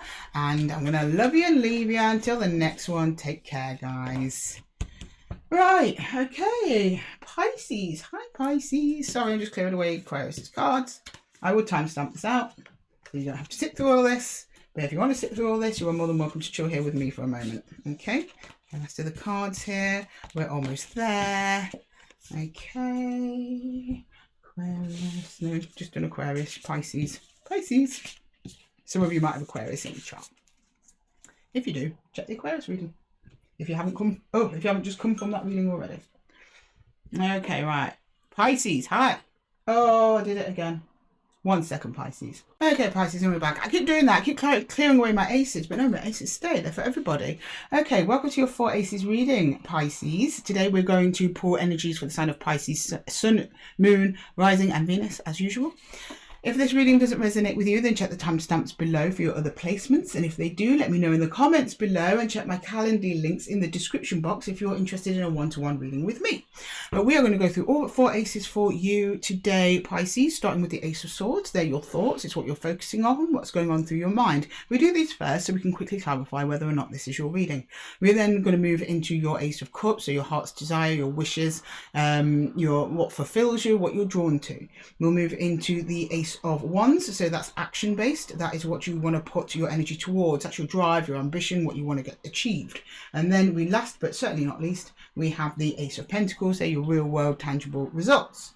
With that, Pisces, we're just going to jump straight in and get you some energies, starting with the Ace of Swords. Okay, can you please show me the Ace of Swords for Pisces, please? The Ace of Swords for Pisces. Ace of Swords for Pisces, please, for Pisces. The Ace of Swords for Pisces, please. The Ace of Swords for Pisces. The Ace of Swords. The Ace of Swords for Pisces, please. The Ace of Swords. Ace of Swords. Oh, Ace of Pentacles. Okay, you want to make an offering. 10 of Cups. Something to do with your wish fulfillment, hopes, dreams, and the High Priestess. So something to do with your intuition, something that you're following your intuition to your happily ever after, and you've done that, and as a result of that, something you want to do, something you want to offer, or a new opportunity coming in for you, or you're creating a new opportunity. It's like you're just kind of going with what feels good. Try not to think about it too much. That's good, Pisces. Okay, can I take the Ace of Cups, please? Can I get the Ace of Cups? The Ace of Cups. The Hierophant. Strength. Oh, okay, we've got 2 underneath. We got the Knight of Wands, and we got the Empress. So this is something you're passionate about, something that makes you feel good, and something that actually produces material abundance for you. You're showing me strength here. You might have to make some changes to your material environment or something like that. Yeah, it's going to be hard for you to do. I think you're willing to do it, but you're like, it's going to be tough, but it's something I really, really want, so I'm willing. It's like you creating space for another energy. Changing up your routine, something like that. Okay. Can I get the Ace of Wands here for Pisces, please? The Ace of Wands for Pisces, Ace of Wands. Justice, okay. Oh yeah, the 6 of Cups and the Devil. Okay, so whoever this is, or I think it's a person, that it's not like you're making amends. It's like you want to make up for something you couldn't give them in the past. Maybe you weren't in touch with your higher self, and maybe you made some mistakes in this connection, and then you recognize, this makes me feel good, I want to correct it.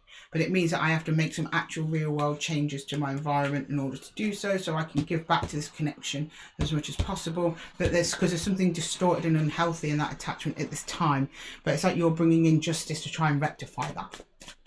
Okay, can I get the Ace of Pentacles, please? The Ace of Pentacles, Ace of Pentacles. Ooh.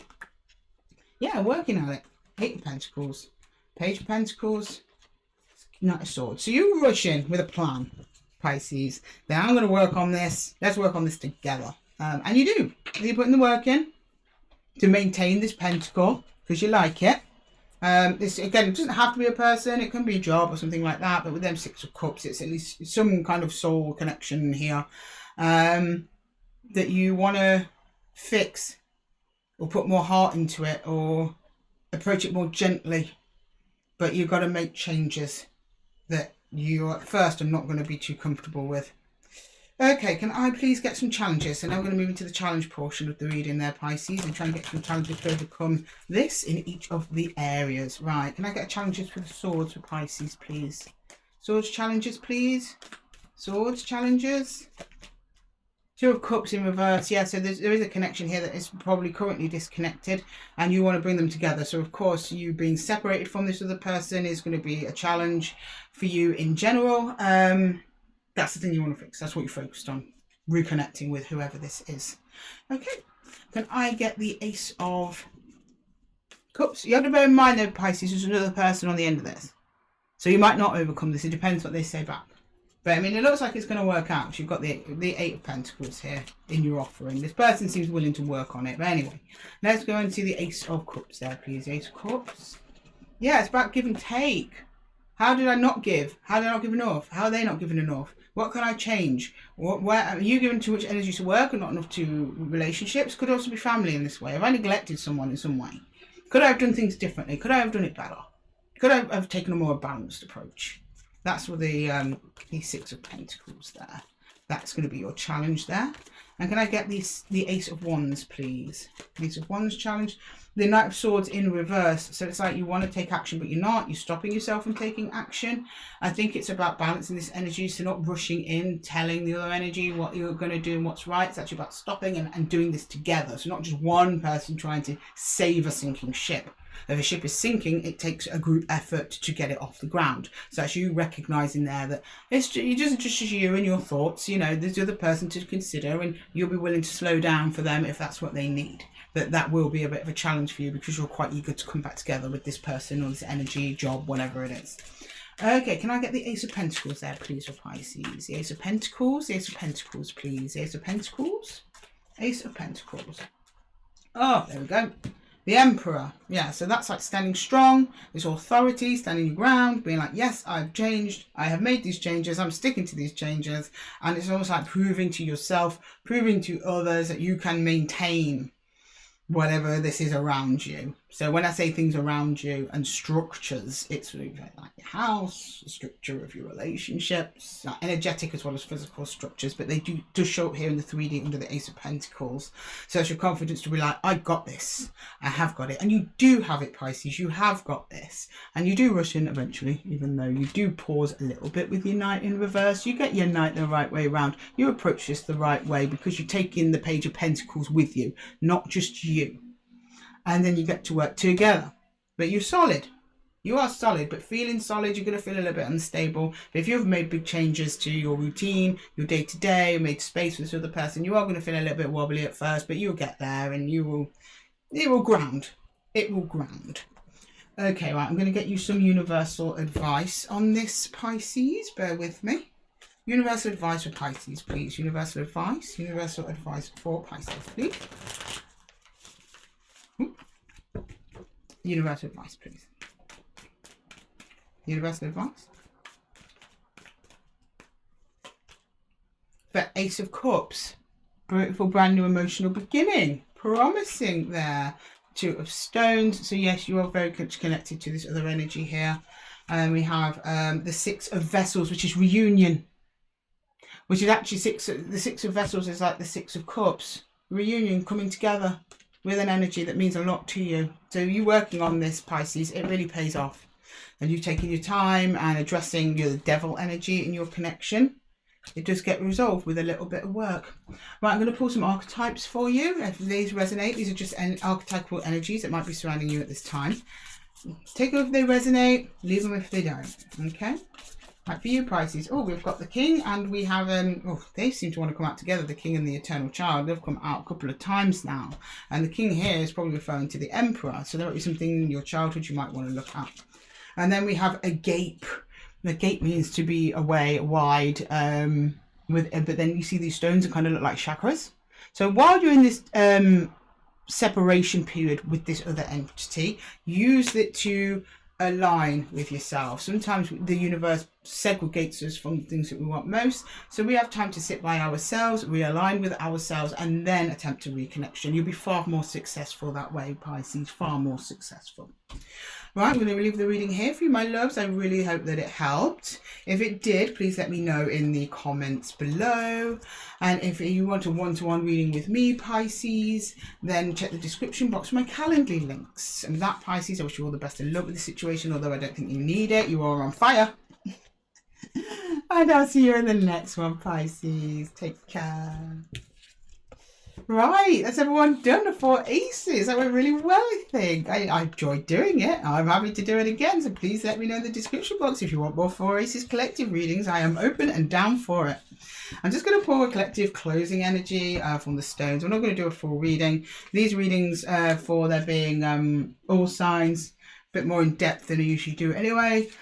So I'm just going to pull an energy for all of us just to close it out, and that's energies from the universe. Just bear with me, guys. Let me just pack these all away, get the deck clear with our 4 aces, and we'll pull one last energy just to close it off and thank Spirit for proceeding over these readings. Thank you. Thanks, guys. Thanks, Spirit. Thanks, Universe. And final word using our crystals deck. Oh, not that fast, guys. If you let me settle in here, jeez. Okay, right. Can we get a closing card for the collective, please, from Spirit? A last minute little burst of energy just to see us all through. Okay, right, let's do it. What we got? Okay, we have hematite. Beautiful silvery stone there. If you have this in your house, get it around you. If you see it out and about, it's a sign for you. Get it. It's going to help you out. Let's read it together. Okay, associations. Hematite is associated with the astrological sign of Aries and the planet Mars, especially lucky when worn on a Saturday. So Saturday might be lucky for some of you. Saturday might be a thing for all of you, so watch out, especially Aries. Although this stone appears steel grey when polished, it's red when scratched, hence the name hematite, meaning bloodstone. Some indigenous North African tribes use powdered hematite as face paint before going into battle. Hence bloody red colour was thought to inspire courage in its wearer and fear in their enemy. So courage, everyone, courage. Let's take that away. Please don't try and instill fear in people, but courage, we'll take that one. The stone that encourages victory in battles, both internal and external, a hematite simulates clarity in spirit of strength and will. It is deeply grounding stone that invites stability, encourages connection between physical and spiritual planes. So if your spirit guides are trying to get through to you guys, listen up, to meditate, ground, try and clear out them thoughts. So a lot of overthinking going on today. Spirit's with you. It's trying to send you messages. Just remain open to synchronicities, coincidences, things like that. Anything that resonates there, you guys trying to give you little signs going, you're on the right track. A little nudge. Okay, everyone, thank you so much for joining me, all of you. I love doing collective readings. Great feeling all your energy here in the room with me. I hope the readings resonated. I hope they helped. And until next time, guys, I will see you, and take care of yourself. Bye-bye.